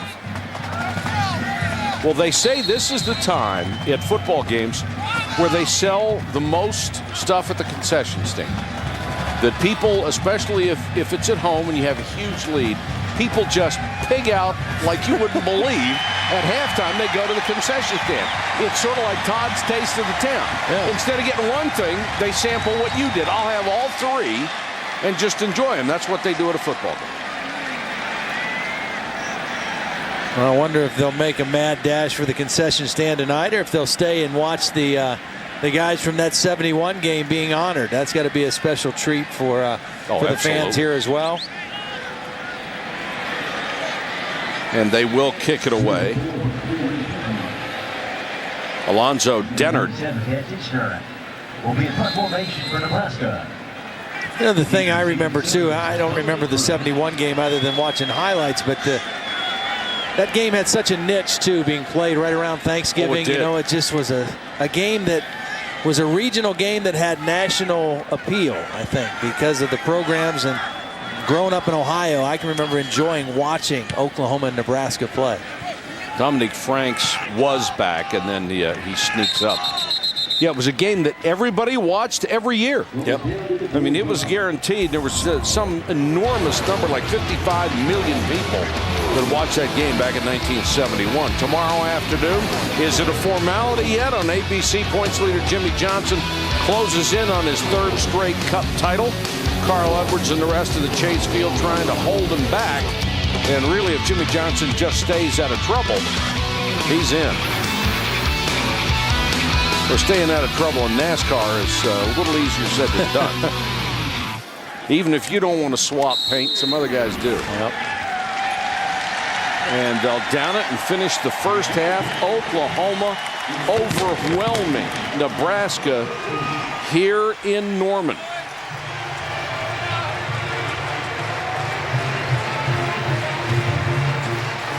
The halftime score, Oklahoma 49, Nebraska 14. Let's go to Reese Davis and the Pontiac Performance halftime report.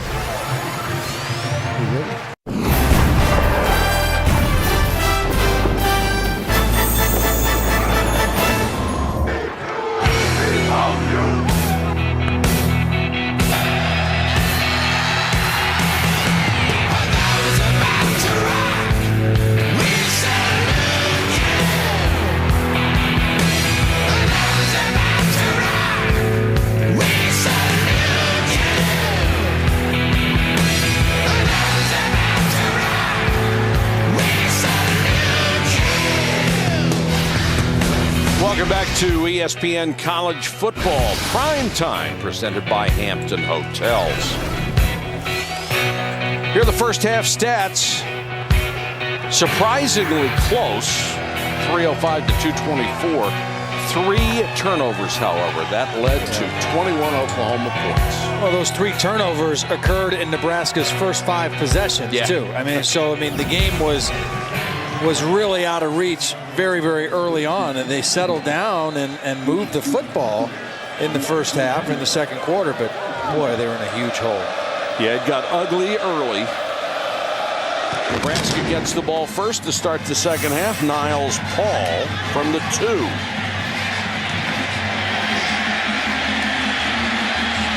Trying to turn the corner, almost did. Takes it out to the 17-yard line.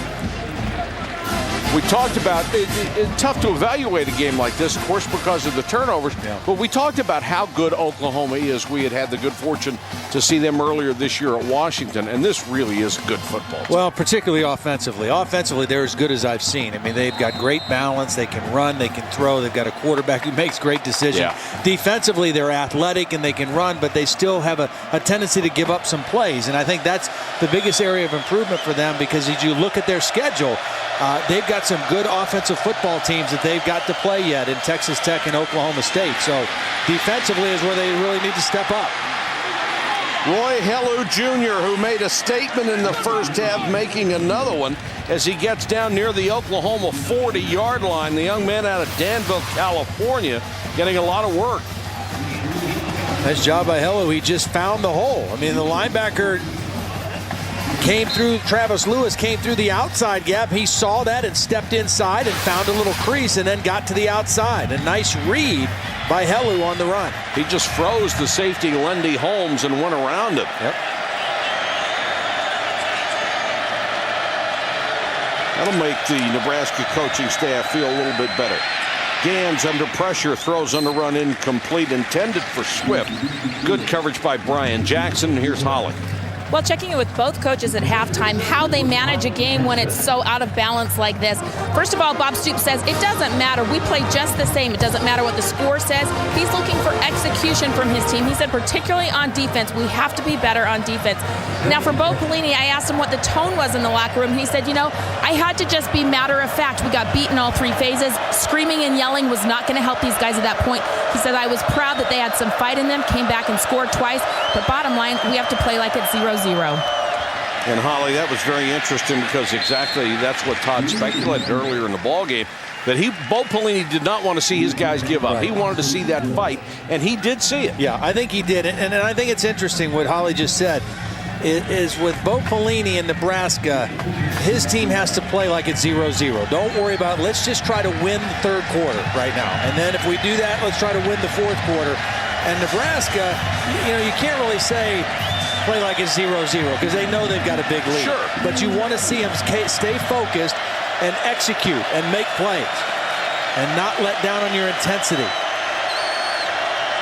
Peterson, the man in motion. Pressure coming. Gans gets rid of it, and Peterson hangs on. 20, 10, 5. It's a nice job by Peterson hanging on. Keenan Clayton tried to punch the ball out instead of tackling the receiver. It was man coverage. Oklahoma came with a blitz, and watch Keenan Clayton, number 22, try to punch the football out instead of tackling the receiver. And by missing that, he actually allowed Peterson to add about 12, 15 yards to the reception.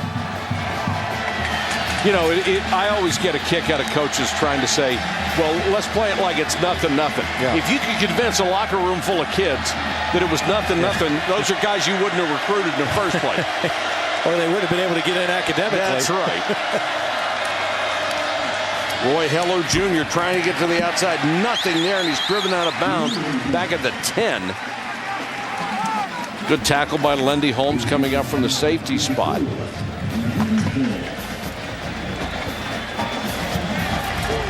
Nice job by Travis Lewis. He was the guy who really forced that to bounce outside. Looks like he's hurt a little bit. He grabbed his side, Todd, when that play was over. He's really some story. A redshirt freshman from San Antonio, Texas. Still working on defensive fundamentals. He was recruited as a running back. That's what he was in high school. And he's just learning the concepts of playing defense. He certainly has the athletic ability. Gans. That play looked doomed from the beginning. He can move, but he's not exactly the option guy you're looking for. We mentioned Travis Lewis out of San Antonio. Got that speed, 4.34. And look at the bench press for a guy who was a running back. He originally committed to Nebraska and then was a late choice and went to Oklahoma. And all he's done this year as a linebacker is lead the team in tackles. 84 tackles coming into the night, 3.5 sacks, and he also leads the team with 3 interceptions. So he has done it all. Gans trying to roll away from trouble, throws it in the end zone, touchdown. Swift was opened by a couple of steps, and Gans with the perfect strike, and Nebraska gets its 3rd touchdown. And you see the ability of Joe Gans being able to move in the pocket and throw on the run under duress. Change the launching point for the football, a different view for the quarterback, and he finds his favorite receiver, Swift, in the corner for a touch. Swift, a good receiver, and you're right about Gans. The kid's got some skill. Yeah, he does. And NFL scouts have been at practice, and they are impressed with what he does. Even though he doesn't have very much experience, and the NFL really needs quarterbacks. When we come back, Holly and a visit with Barry Switzer and Tom Osborne.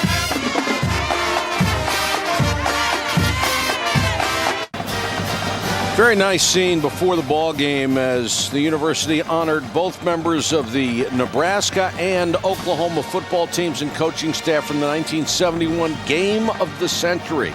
It was the first game of the century. There have been several since then, but it lived up to its billing.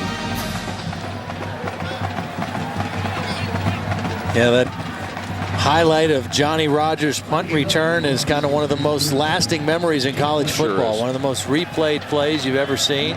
But you made a great point this morning when we showed it in our production meeting. Most people have the feeling that won the game. That started the game. That was the first points of the game. That's right. Iglesias. And it's a 34. Holly had a chance to catch up to 2 very memorable stars of those programs.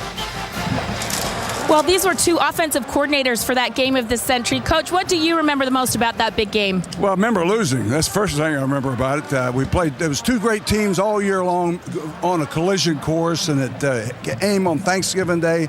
Anyone in America knew that there was 2 best teams played that day, and that was a national championship game played. I guess people think of this OU-Nebraska rivalry, but Coach, I was really impressed when the fans here tonight gave you a standing ovation when you were introduced. How do you feel about the respect between this rivalry? Well, we've always had a great relationship between the people in Nebraska and Oklahoma. Sometimes you think of a rivalry as being nasty and vindictive.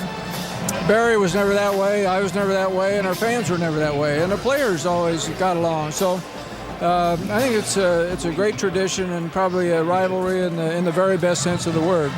All right, well, thanks for joining us tonight, guys. Thank you. Thank you, Holly. Tom Osborne, one of the finest gentlemen it's ever been my pleasure to know in this business. It just exudes class. I tell you, Barry Switzer, he kind of cracks me up. I did a show in the ESPN studio a couple years ago after the season, and it was a show where we were projecting like if the 71 Nebraska team played the 94 Penn State team. Is one of those kind of shows, and the people that called in and voted, well, there were some players that were on the, and announcers that were on the group there, and then some coaches, and Barry Switzer was one of the guys on there. Boy, he got fired up. I mean, he was getting fired up about some of his Oklahoma teams.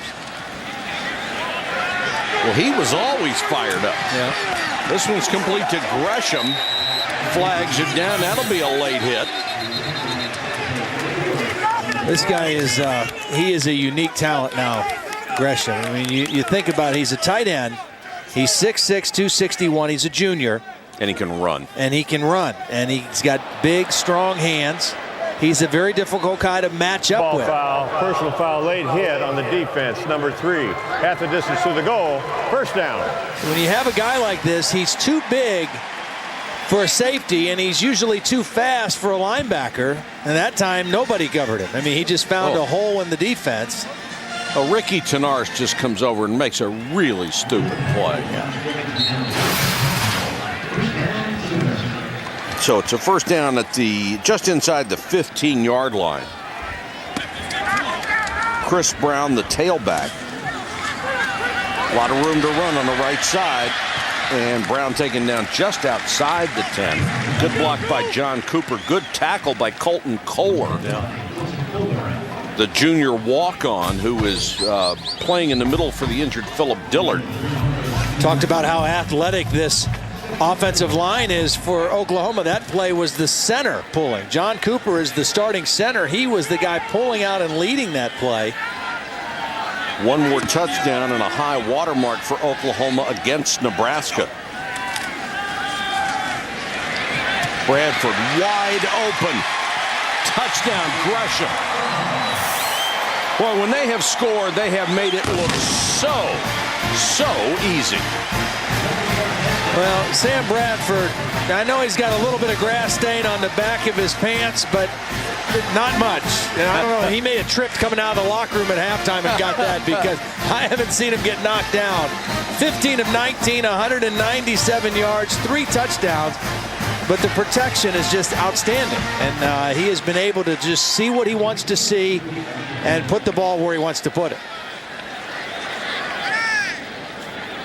You could never go back, but it would have been interesting to see what would have happened in this ball game had the fates not dictated what this game was going to be. The early mistakes by Nebraska that just doomed them in a shootout with Oklahoma.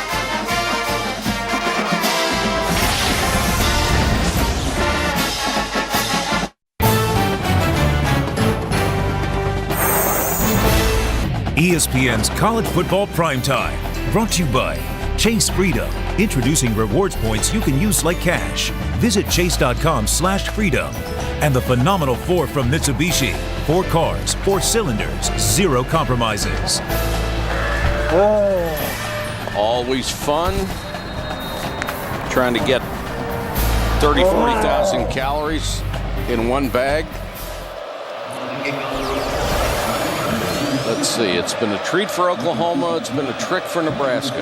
But you made a good point. Those early mistakes for Nebraska, I thought the only chance they had was to win a shootout. They can score and they can move the football, but they can't spot a team like Oklahoma the way they did. No. Niles Paul stays on his feet until about the 28-yard line. And you can't give anything easy to a quarterback like Sam Bradford. I mean, he has been outstanding tonight. Great protection, but he throws the ball so beautifully. 15 of 19 again, 197 yards, 3 touchdowns, but he just surveys the field, and he's got the long ball touch, he's got the short touch, great balance with his feet. You know, the thing about Sam Bradford, he is a much better athlete than people give him credit for. And this is a very quarterback-friendly place at Oklahoma. Kevin Wilson is actually the coordinator. He coaches tight ends and fullbacks, but he's coached quarterbacks before. Josh Heupel is his position coach, was a great quarterback here at Oklahoma. Gans with a fake. He'll throw underneath to Peterson. He's up to about the 36.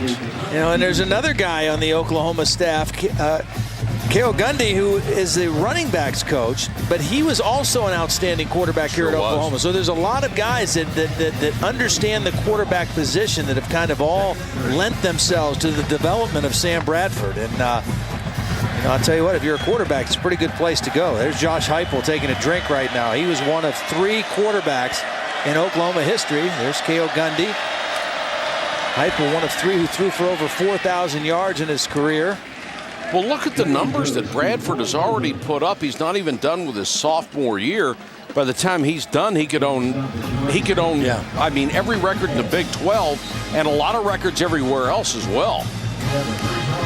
Yeah, he is, he's sharp. I mean, he's accurate. He throws the ball well. And the biggest thing that I see in him is just his footwork. And I talked to Cale Gundy before the game about it, and Josh Heupel, and said, you know, he's really worked hard at it, and he's really drilled it, but his footwork and his balance is exceptional. Little bubble screen. Peterson across the 50. Holly has more on Sam Bradford. Well, guys, you're talking about what a great athlete he is, but really what might set him apart more than anything is what an amazing competitor he is.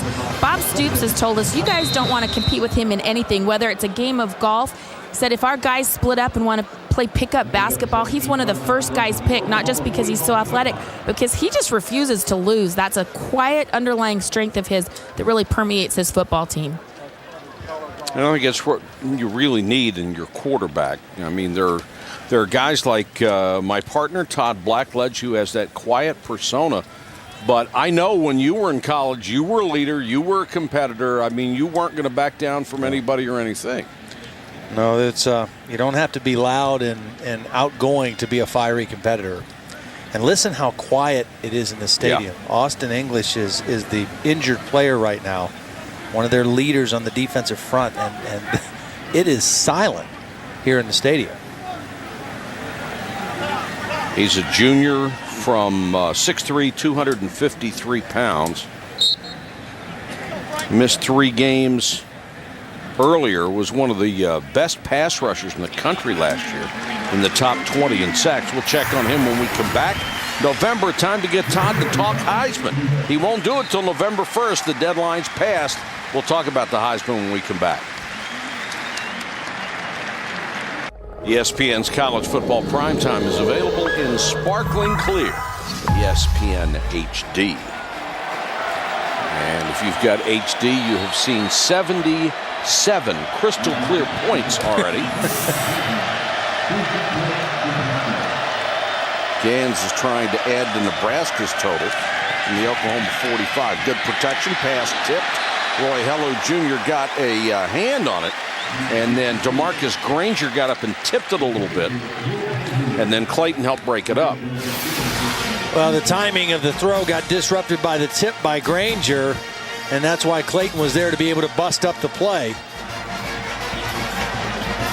Again, for Oklahoma, their focus needs to be, for the rest of the time that their starting defense is on the field, we've got to be more disciplined. We've got to work on shutting down big plays, getting to the quarterback, and playing sound fundamental defense just to keep getting better, taking steps forward as a football team.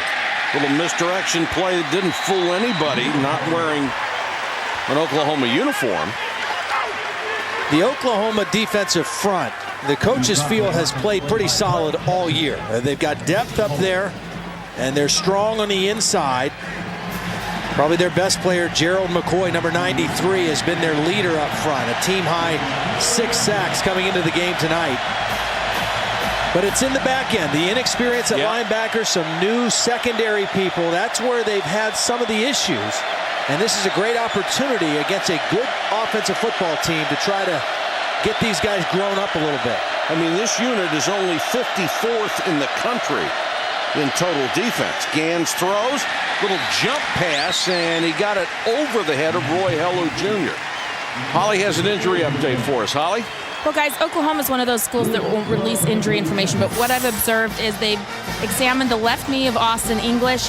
They've told him that he's likely done for the game. He's here on the sideline with a pack of ice on it, but just from his body language and how he's kind of pumped fists with some of the guys that have come over, it doesn't look like it's a horrific injury. It may just be a slight sprain of his knee. He said, "Can I stand up on it?" And they said yes. So he's standing here on the sidelines right now.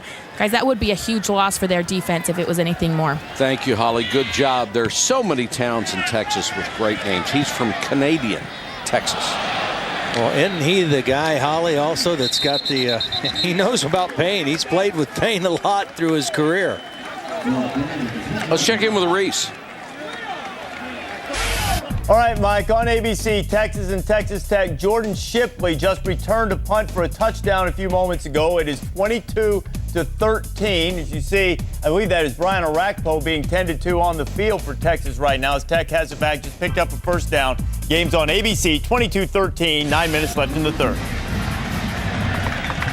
Texas Tech has come so close so many times, and they need one of those signature wins to really stamp that program where they want to be, and nearly a breakout run as that ball was good enough for a first down. There's a flag as Murray went down after a good run. Hey, let's go! Holding, offense number 79, half the distance to the goal. This will come back. Down.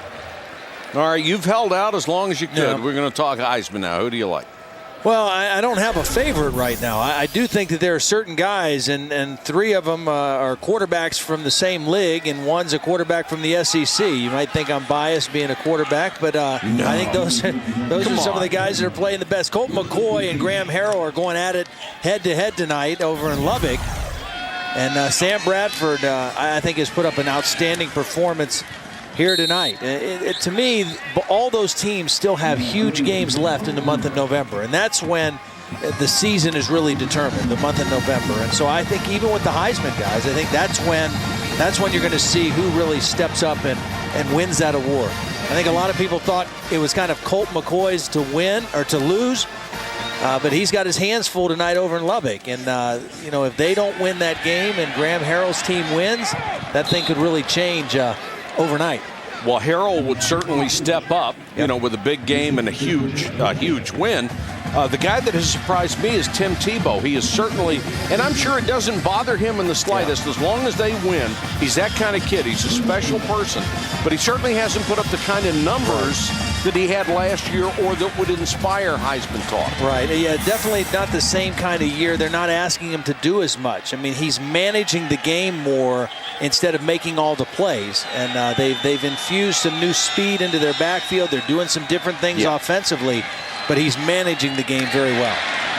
Bradford complete over the middle. Quentin Chaney makes the catch.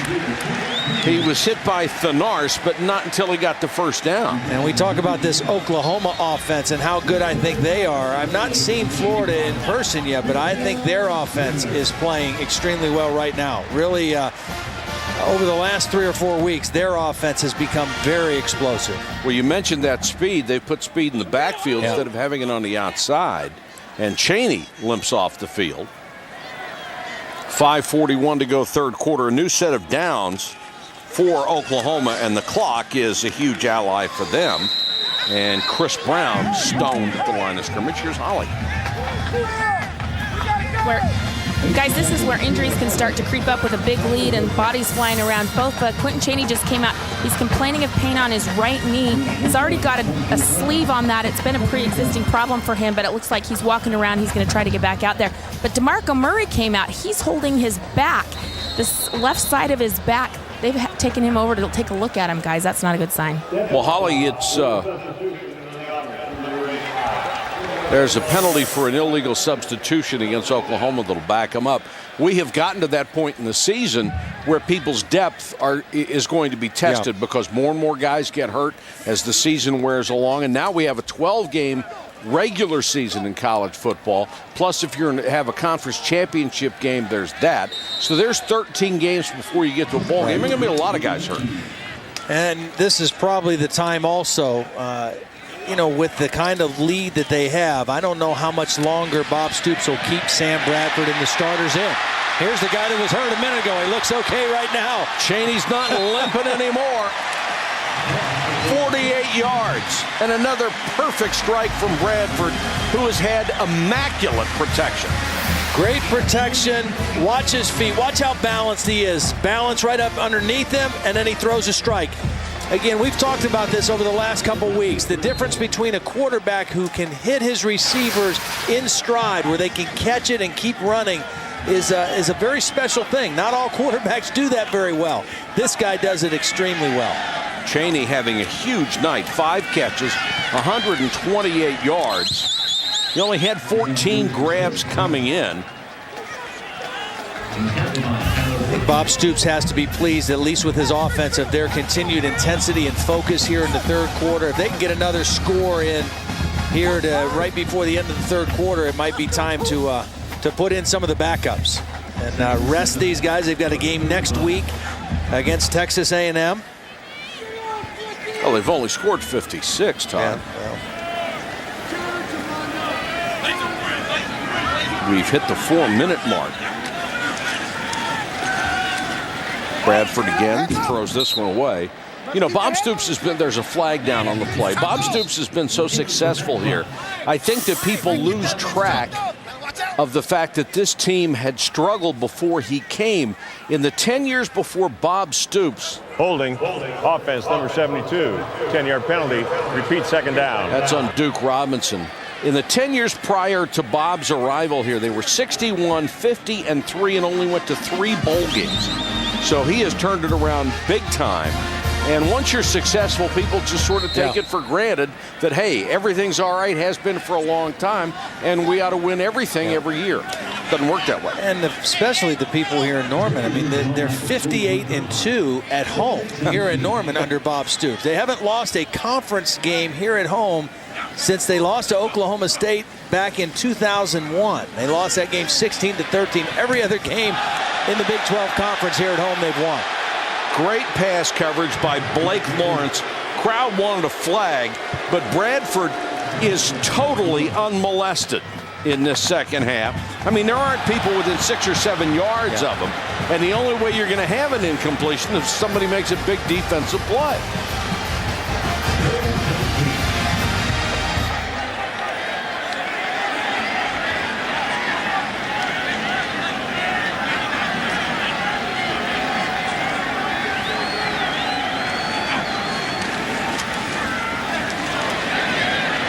Nobody again within 5 yards, and it's just pitch and catch to Iglesias.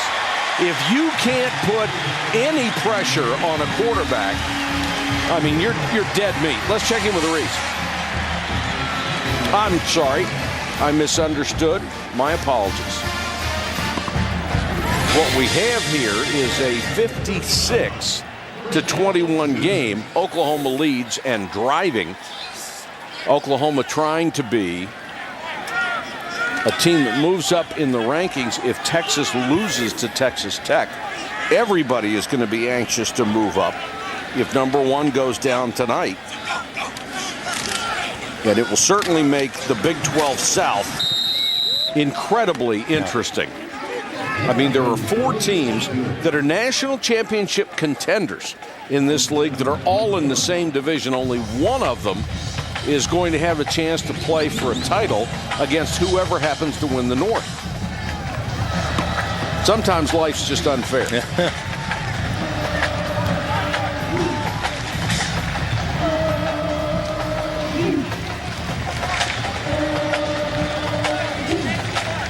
Clock running, 2:59 to go in the third quarter. It's 2nd and 9. Oklahoma has already scored more points than it had ever scored against Nebraska. And here's Holly. Well, guys, part of this no huddle and the offense that Oklahoma is running this year has to be based on execution. Well, these are A marks for the execution of the signal guys. I see Cale Gundy, Josh Heupel, one other coach over here. Guys, they're like the Temptations. It is fists flying, hips going, elbows all over the place. Man, they're doing a great job, especially when they speed up the tempo. Yeah, I wonder if Debbie Allen does any work with it. Choreographing the signals. Holly, that's a great observation. Bradford for the end zone. Iglesias had it tipped away, and it's intercepted by Thanars. Tipped by Armando Murillo. Got a hand in there, and the first thing that Bradford's done wrong all night long. Ball looked like it may have been a little bit behind Iglesias. He has been on target with everything. He's got the protection. The ball is a little bit behind Iglesias, and that allowed Murillo to get his hand on the football. And a rare turnover for this Oklahoma offense. Again, this is a team that's only their 8th turnover for the entire season.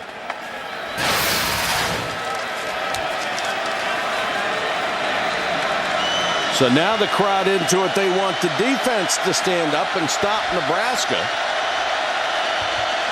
Although they can hardly be threatened at this point. There's a fumble. Bad exchange between Gans and Quentin Castile. And Oklahoma's got it. The 4th turnover.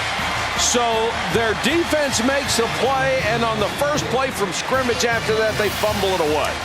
This is never a clean exchange between Gans and Castile. Castile never has it tucked away before he tries to run into the line of scrimmage. And one play, and the Nebraska offense back off the field. It was turnovers early that did them in, and a turnover right now that just wiped out the interception by their defense. Oklahoma's too good to give them any turnovers, let alone 4. And Bradford will go right back to work. And that makes Nebraska now -9 on the season in turnover margin. I mean, that's it's hard to be successful when you're on the negative side of that statistic. Murray gets 5. Well, Holly was talking about the signals and how they do this no-huddle offense. It was interesting. Kevin Wilson, who calls the plays from upstairs, kind of said that he treats it almost like he's a point guard in basketball, and he watches his players and he watches the defensive players to try to decide when to speed up, when to slow down. And some of those signals that come in tell them what the snap count is and how fast we're going to play. Bradford for the end zone and should have been caught. Yeah. Off the fingertips of Ryan Broyles. That was a beautiful throw. Oh.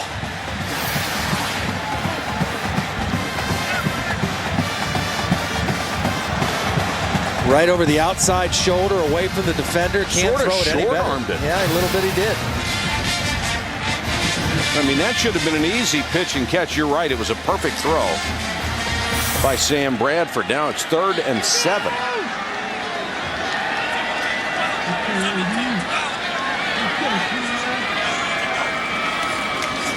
Murray trying to use his speed. There's going to be a hold on this play as Murray got to the corner. Very often you'll see the tight end, this case Gresham, just grab that defensive end and try to secure the corner. Offense number 18, 10-yard penalty. Repeat, 3rd down.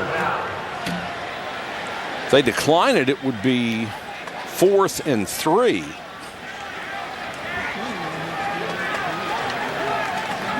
But they will take the penalty and back him back to the 25. I don't know. As good as Bradford is, I don't know if I want to give him 2 more shots.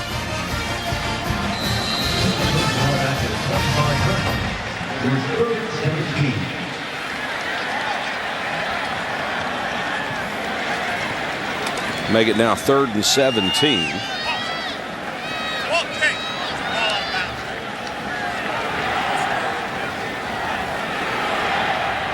You know, there's an interesting thing about the way this field is set up. If you're a receiver and you're running into the end zone, the deep part of the end zone, you got to be aware of where that wall is. Yeah. That wall is very close. And, of course, guys go down there and work out earlier in the end zone. And you see any padding on that? Those are bricks, folks. And if you've got a full head of steam going there, there's not much room to slow down. And that's the kind of thing a receiver will notice in warm-ups and think to himself, uh-oh. There's no giving that thing. Note to self, slow down when you get outside of the red there. Feed mayonnaise to tuna and slow down. Underneath, nobody home. He came out of the backfield and absolutely nobody accounted for him. That's not supposed to happen. Well, like I said before, when they scored, they have made it look so easy. And Nebraska's helped them make it look easy. And look at Bo just shaking his head. There's Dillard, the middle linebacker. He would love to be in there to help. Now that was a bust there. Yeah, that's just a bust. Bradford 5 touchdown passes. He had 5 against Cincinnati. And the extra point is no good.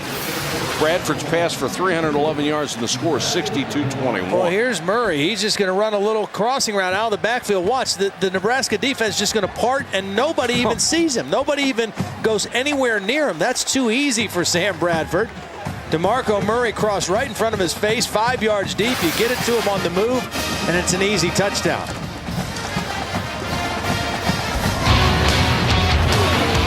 Tomorrow afternoon on ABC, Jimmy Johnson steering closer to his 3rd straight Sprint Cup title. Carl Edwards, the rest of the Chase field, trying to hold him back. The chase for the Sprint Cup continues with the Dickies 500 at Texas tomorrow on ABC. Coverage starts with NASCAR Countdown at 3 Eastern. Well, they're going to have to go back and water the ponies, aren't they? Yeah, that one on the left looked like he was ready to take it on in. He was ready to head for the barn. Where's the barn, baby? Yeah. I've had enough of this. And we've still got 44 seconds to go in the quarter. Previous high for Oklahoma against Nebraska ever, 55 points. Tonight they've already hung 62 on. Niles Paul is deep to receive. Moreland's going to have leg fatigue just from kicking off. Paul runs into his own man, or this would have been a bigger return. Got up to the 29, and here's Reese. Mike, Sports Center right now. Florida staked its claim to being the best one-loss team in America by drilling Georgia 49-10. A little payback for the festivities last year. And the game on ABC right now, Texas and Texas Tech. Daniel Charbonnet picked off Colt McCoy, returned it for a touchdown. 29-13, Red Raiders lead, getting late in the third. Sports Center after the game. Stay current with ESPN News. You know, we were talking earlier, Texas Tech in the last few years has had this high-powered offense, and they have come very, very close to that signature win that would take them from a team that most people see as a sort of a system team, a high-scoring team that's not going to win the big games because they don't play enough defense, they're not tough enough, blah, blah, blah, whatever the reason you come up with. If they beat Texas after the teams Texas has beaten, the stamp of, you know, we're good is on them. But, you know, the interesting thing about that is it's their defense this year that's giving them a chance. It's their defense that gives them a chance. And a lot of these high-powered offenses, I even think of like a Florida when they won the national championship. It was Bob Stoops' defense that got the Gators a championship. And defense is what they have not had before. That could be a special team.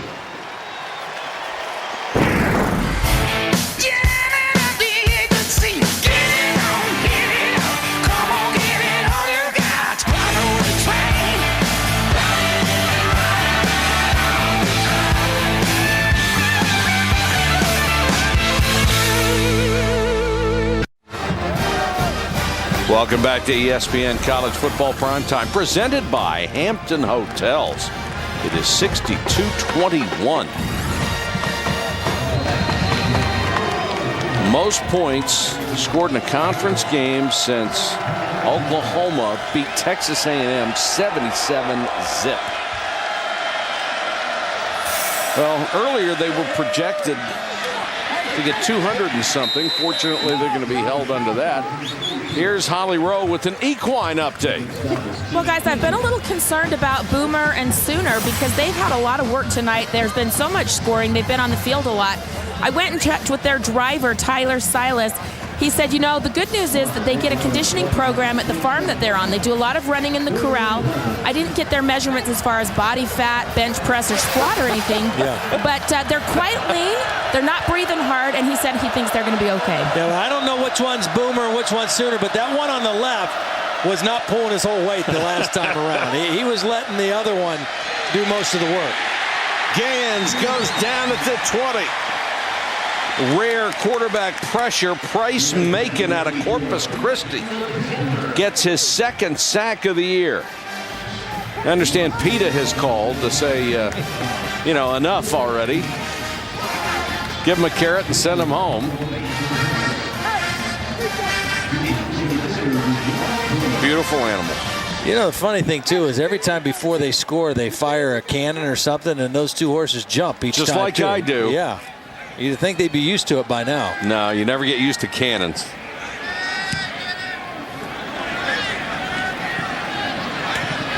Broyles. Feet go out from under him. He's down at the 40-yard line. 7-yard return after a punt of 46. Plenty of sugar and maybe some oats tonight, boys.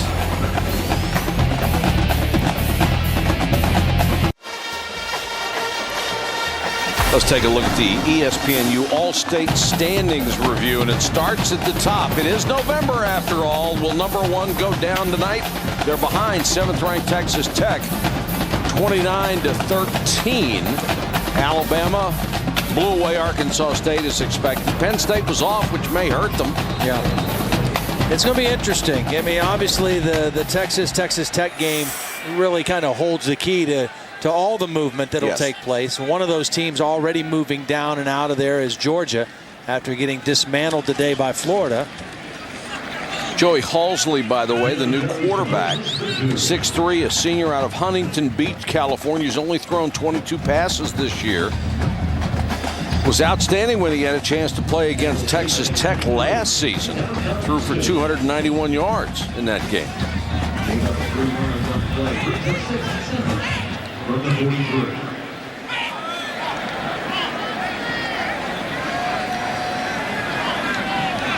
In the backfield with him, Clapp and Moses Madu, and they're going to blow this play dead.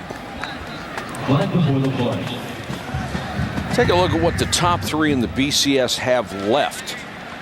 Dead ball foul, offside, defense, number 98, 5-yard penalty, still second down. Keeping in mind all the upsets last year, but Texas against Baylor, Kansas, and Texas A&M. The Kansas game could be very, very interesting for them, especially if they drop out of the number 1 spot, which they certainly would with a loss tonight. Number 2, Alabama still has to play LSU, still has to play Auburn, and Mississippi State with an excellent defensive team but no offense.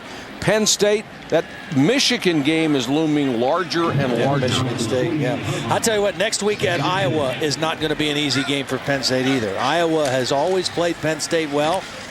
The other thing that's going to hurt Penn State, I think, being off tonight might hurt them a little bit in how this thing shapes up after the end of this weekend. But the fact that after Michigan State, there's no championship game in the Big Ten or the Pac-10, I think that hurts Penn State potentially. I think it hurts USC also as a one-loss team because the Big 12 and the SEC, if a team goes undefeated in that and even a one-loss team and wins the championship in one of those conferences, they get one more game and one more chance to play on a big stage. Penn State, after November 22nd, they're done. They're at home watching everybody else play. And because strength of schedule plays a part in the final rankings, both Penn State and Southern Cal are at a disadvantage because of their conference's weaknesses.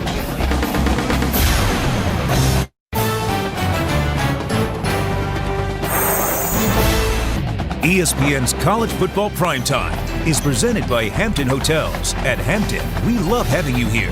And in part by Mercury and your local Lincoln Mercury dealers.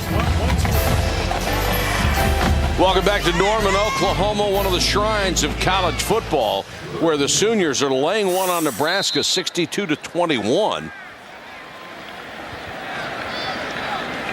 And the second-team quarterback, Joey Halsley, is in there for the Sooners, facing a 3rd and 2 on his side of the 50. And that'll be enough for a first down from Moses Madu as Pierre Allen makes the tackle. Some new offensive linemen in there as well for Oklahoma. John Cooper, the starting center, is still in, as is Trent Williams, the right tackle, but new guys in the other 3 spots. Block on the offense. Number 4 came back towards the ball, made a block below the waist. 15-yard penalty. Repeat, third down.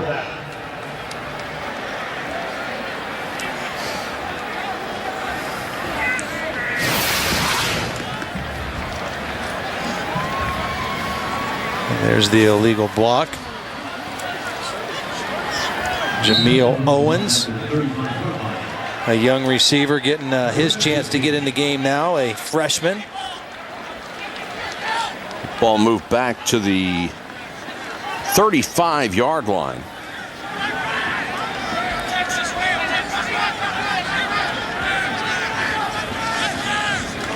Blitz coming on Halsley. They throw the screen. Madu will be taken down around the 40. Backups in for Oklahoma. Starting defense still on the field for Nebraska. Bo Pelini wanting to, now here comes the substitutes now. Actually, it's a punt team, punting, so it's not subs. He's maybe the substitute starters. punting. Yeah, right. No, I think some substitute announcers here in a little bit. Anytime, bring them on. Swift will go back to his 20. I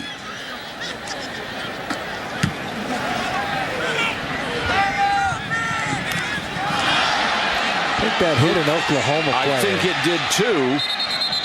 It will be covered by Nebraska in the end zone regardless. And the Oklahoma players are signaling, trying to make a case that it touched a Nebraska player, but I don't think they'll win this one. There was an Oklahoma and a Nebraska player down there, and I thought it hit an Oklahoma player right on the helmet. and bounced towards the end zone. And it would be an illegal First touch. touching by the kicking team. Yep. So they'll get the right. ball at the spot where it was touched.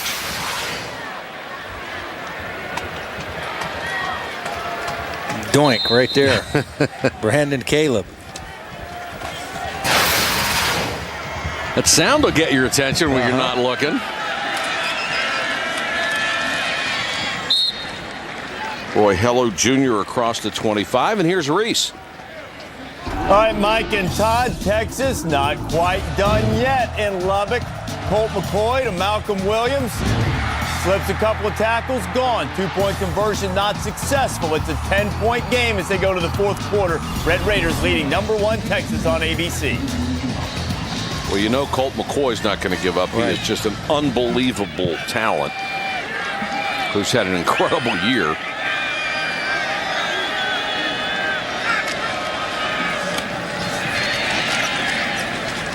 Hello again. We'll get about 3 on this, leaving a third down. The Big 12 is virtually divided into have and have-nots in the north, although Missouri and Kansas have been pretty good. They have fallen back from the top 4, and the top 4 are all in the south. Texas, Texas Tech, Oklahoma State, and Oklahoma. Just tremendous seasons for all 4 of those ball clubs, and yet only one of them is going to come out of the south to play in the Big 12 championship game.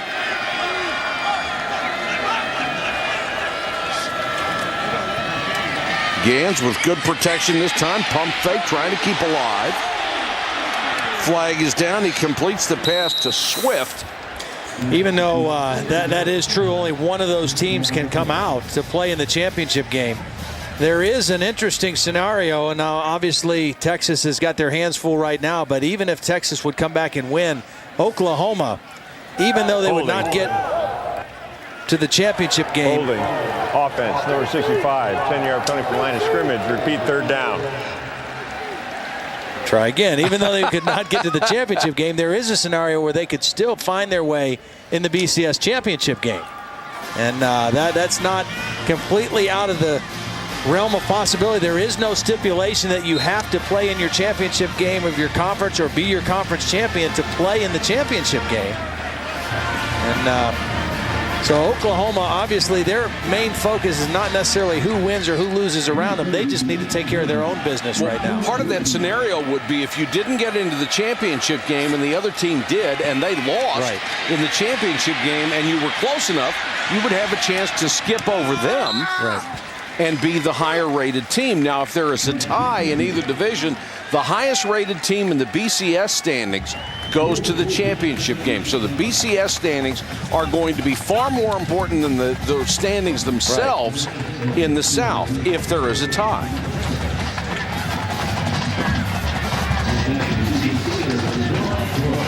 And speaking of streaks ending, Michigan, after 33 straight years of going to a bowl game, will not be bowl eligible this year. That is the longest streak in the nation, and their loss today put them out of contention for that.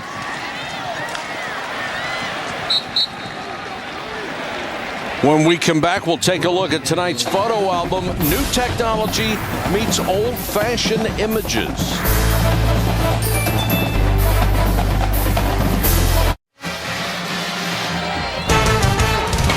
Coming up next on ESPN, stay tuned for SportsCenter. Some of the stories they'll be following. Game day, more from Lubbock. Bob Knight's game day picks and Saturday's top playmakers. Good to have Bob Knight back. Toby Keith. He's as good once as he ever was.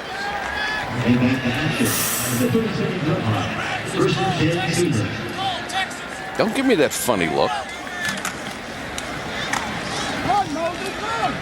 Madu across the 40. If you joined us late, here is tonight's photo album.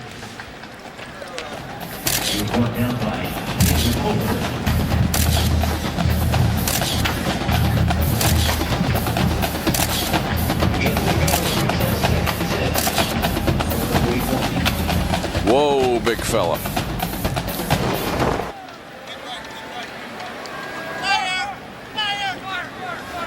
They're hoping for a scoreless 8 minutes and 6 seconds.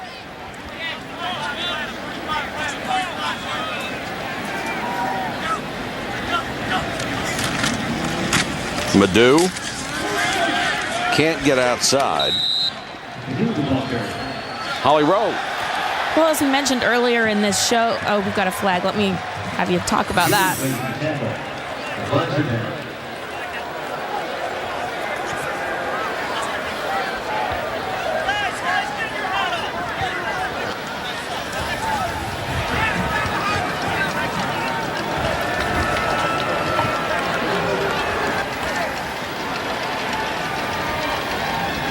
Bo still working the sidelines. Well, he was in the face of Terrence Moore, a Dead freshman. ball foul, personal foul, unnecessary roughness on the defense. Number 90, 15-yard penalty, automatic first down. Okay, Holly, back to you. All right, sorry about that. Well, earlier we told you about that Bo Pelini and Bob Stoops, their families are well connected, grew up together in Youngstown, went to the same high school, and they're lifelong friends. Well, when Bo Pelini was a young redshirt freshman playing at Ohio State, he got injured. He was down, he was homesick, and he said, Bob Stoops was coaching at Iowa. He caught wind of that I was, having some negative thoughts, and he called me and he said, look, I'm going to tell you what my dad taught me years ago. You get back in there, you fight, you quit feeling sorry for yourself and go back to work. I have a feeling that maybe some of those words of advice will come back after tonight's game. Boy, that's a good observation, too. Madu out in the flat really didn't have a chance. He was taken down before he could catch stride. Amukamara made the tackle. And Bo Pelini really letting the officials have it on that last penalty call. He didn't like that one And bit. here's the thing. Bo Pelini is also, he's not putting on a show, but he is trying to set an example for his team of saying, you know what, I'm not going to quit. I don't care what the score is. I'm going to coach until the very end of this game, and then we'll get on the plane, and we'll go back to Lincoln, and we'll start over again tomorrow after we watch the tape. But I'm not going to just cash it in and mail it in and just let it happen, whatever happened. We are going to fight every play that we can. Point officials just stand there and get an earful sometimes.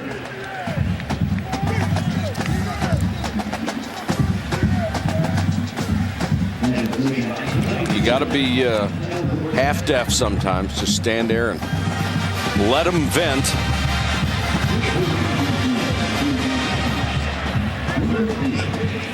.623 here in the fourth quarter. 3rd and 8. Gotten into Nebraska territory. Bradford's night is done. Halsley, the quarterback.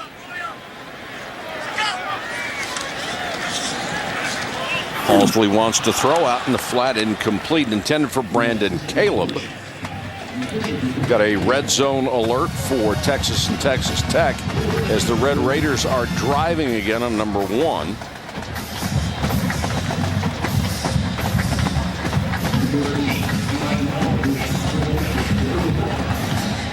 I mean, seriously, if you're still watching us, do you really care about Texas Tech?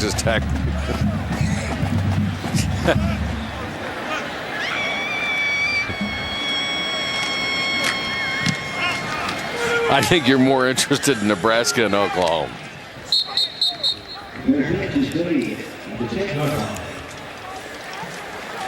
On the eve of this year's presidential election, 2 of the NFL's elite will face off in the nation's capital. You can cast your vote for the Steelers or the Redskins. And don't miss halftime. Chris Berman will be joined by Barack Obama and John McCain. One of your last chances to hear the candidates. There they are right now to go to the polls on Tuesday. Monday Night Football on ESPN at 8:30. Really remarkable job this year by the Redskins. Yeah, Jason Campbell. He's done a remarkable job. And Jason Campbell, who looked so bad at the end of the preseason and the start of the regular season, has been spectacular since that first game loss to the Giants. And the Redskins defense continues to play well as they had before, but it's the offense, and Portis has been tremendous as a running back. Yeah, with Portis, he's kind of a known commodity. You know what you have with him. Absolutely. The unknown was Jason Campbell and how consistent he would play, but he's done a nice job so far. The other coaches would come in and say, all we need to do they wouldn't say all, but it was basically, if we take away his first receiver, we've got it. Yeah. And that was true during the preseason in that first game, but since then, he has been able to find his second and third receiver. He has shown escapability in the pocket. He's just done a beautiful job, and they have been so stingy about not turning the ball over. Patrick Witt, the new quarterback, the redshirt freshman, getting a chance to play a little bit here, as both coaches have turned it over to their second teams. You know, the one thing I'll say about Oklahoma tonight is I think offensively they did everything we expected them to do. The only thing that's going to stop them is their offense themselves if they turn it over. Defensively, I do think that they played better tonight. I really think defensively, even though they gave up 21 points to Nebraska, you know, they gave up 28 in the first half last week to Kansas State. And, you know, they gave up a lot of big plays, more big plays than they gave up tonight. I thought they were more sound fundamentally on defense tonight. And the one guy who's still in there, number 12, playing middle linebacker, Austin Box, I mean, he's still in the game because he needs game experience. I mean, he's the new middle linebacker. He's a redshirt freshman. He was a high school quarterback where he grew up in Enid, Oklahoma, and so he just needs to be on the field and play. The more he can see, the more he can feel, the better he will be as they get into, you know, the latter part of their season and their schedule, because they need him to step up and be a big-time player. Dan Titchener will kick it out.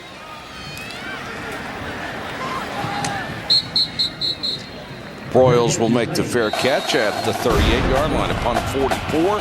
No return. 4:01 to go in Norman. Come on, Mom. I don't want to go home yet. I mean, we've only got 62. Let's stick around, try to get some more. Today's National College Football Day. 5 years ago, the AT&T Cotton Bowl Classic created this holiday to honor the birth of college football. And for the third straight year, they have teamed up with the V Foundation to raise money for cancer research. You can contribute to the V Foundation on behalf of National Football Day by calling 1-800-4-JIMMY-V or online at jimmyv.org. Holly Rowe, what do you have? Well, guys, the way the Oklahoma sideline is set up, they're facing this electronic board right across from them. And just a moment ago, they flashed up that Texas Tech game. Texas is now 26. I think they've pulled within 3 points. A collective groan emitted from this whole stadium. The players keep glancing up at it too. Boy, all eyes are on Texas, believe me.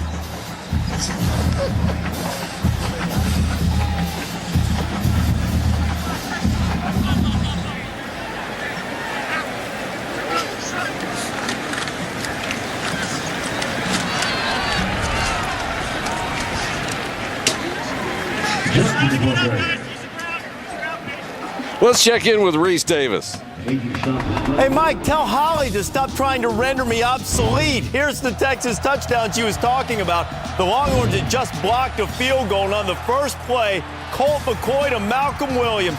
91 yards, still 11 minutes to go in the fourth quarter. Texas Tech starting to feel the pressure. The lead's 3. All right, Reese. Well, Holly's trying, you know. I mean, the more you can do, the more valuable you are. That's right. Yep, she is. And she was wearing that blue wig last night.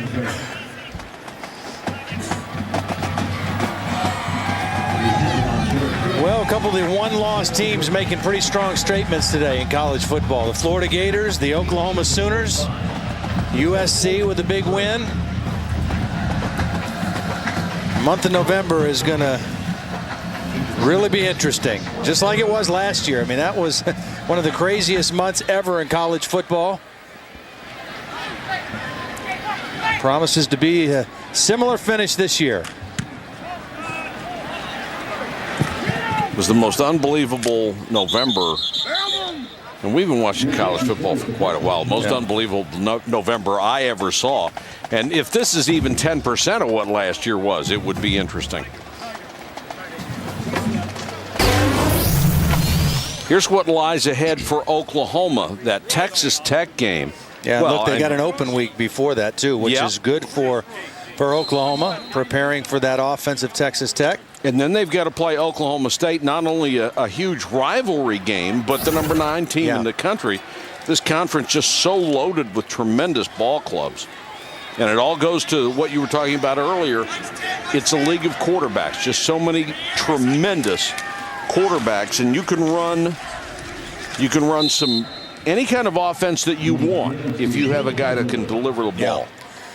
I think I was reading that 8 of the 8 quarterbacks in the Big 12 coming into today, 8 of the top of the quarterbacks in the Big 12 were ranked in the top 22 of pass efficiency this season. I mean, that's amazing. I mean, we knew coming into the year that it was the league that had the best quarterbacks, but they have even played at an even higher level. And you've got the upper level guys, and 3 of which are Heisman candidates in Colt McCoy, Graham Harrell, and Sam Bradford. But even the next level guys, the Joe Ganses and the Josh Freemans at Kansas State. Last week, Josh Freeman threw for a career-high 479 against Oklahoma.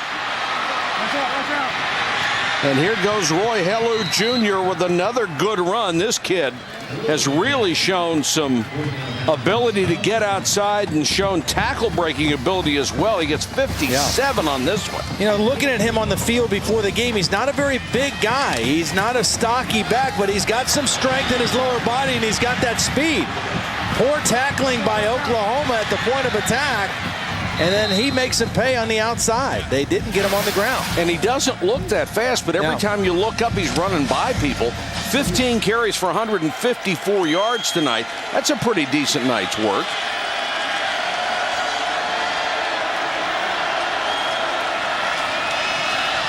He'll get the carry again. You would have thought they'd have gone somewhere else after he just ran for 54 yards. Clock is running. We're under a minute. He's saying, come on, man. I'm still gasping for air after that one. Throw the thing.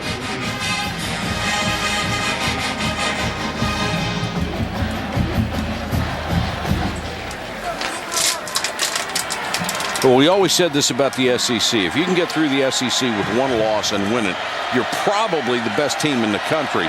You get the idea this year, if you get through the Big 12 with one loss, you're probably the best team in the country. And there's the quarterback, Patrick Witt, after the fake, and he's got the touchdown. Yep. Everybody went for the tailback on the zone read. Hellu was the guy everybody went and tackled. Watch the Oklahoma defense crash in on the back. Nobody picked up the quarterback, and then a nice block on the outside. Hunter Tefatiller, the tight end. Well-executed play by the backup quarterback, Witt. It's his first touchdown of the year. His previous long run had been a yard.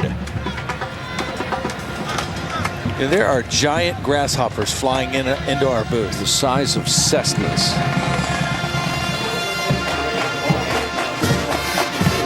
Nebraska, we knew coming in offensively that they could move the ball and score, but from their very first play of the game, they had turnover problems. That was a touchdown. This resulted in another Oklahoma scoring drive, but the early turnovers, 3 in their first 5 possessions, just dug Nebraska such a deep hole there was no way that they could get out of. I mean, Oklahoma is too good of a football team to help them by turning the football over, and that's what caused so much angst for Bo Pelini early in the game. I mean, he knew defensively they would have to play almost a perfect game to be in the game. Their only chance was to win in a shootout, to outscore Oklahoma. But you can't do that if you turn it over when you have the football.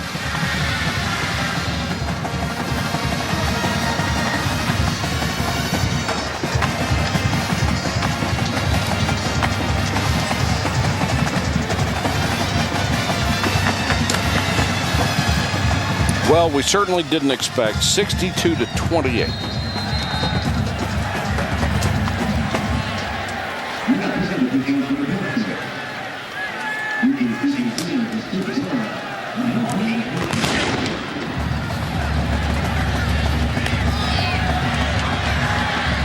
Iglesias took a knee at the 21. Nebraska will still need a victory to be bowl eligible. I have the feeling they're going to get that. I mean, Bo Pelini, we've seen enough coaches over the years. There are certain guys that just have it. Yeah. Whatever it is, they can coach, they can recruit, they are special, and whether you can quantify it or qualify it, you know it when you see it. Yeah. And he's got it. Yeah, I agree. He'll get it done there. And they've got the resources, they've got the backing, they've got the support. He's just got to get more players. And you know, again, they've recruited players to fit a certain system under Bill Callahan for the last several years, and it's not necessarily the way that Bo Pelini wants to play. And no. So he's got to recruit players to fit what he wants to do on both sides of the football, and that you can't do that overnight. And it'll take him a little bit of time, but he'll get it done.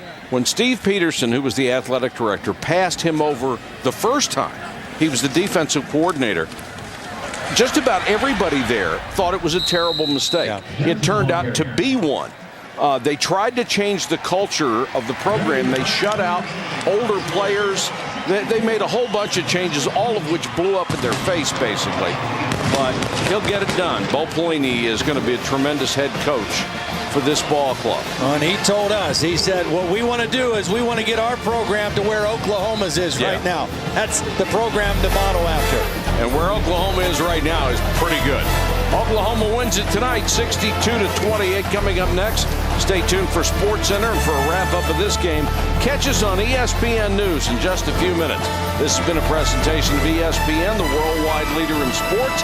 For Todd Blackledge, Holly Rowe, and our entire ESPN crew, this is Mike Patrick. Thanks for watching, everybody. Good night, boys, and good night from Norman.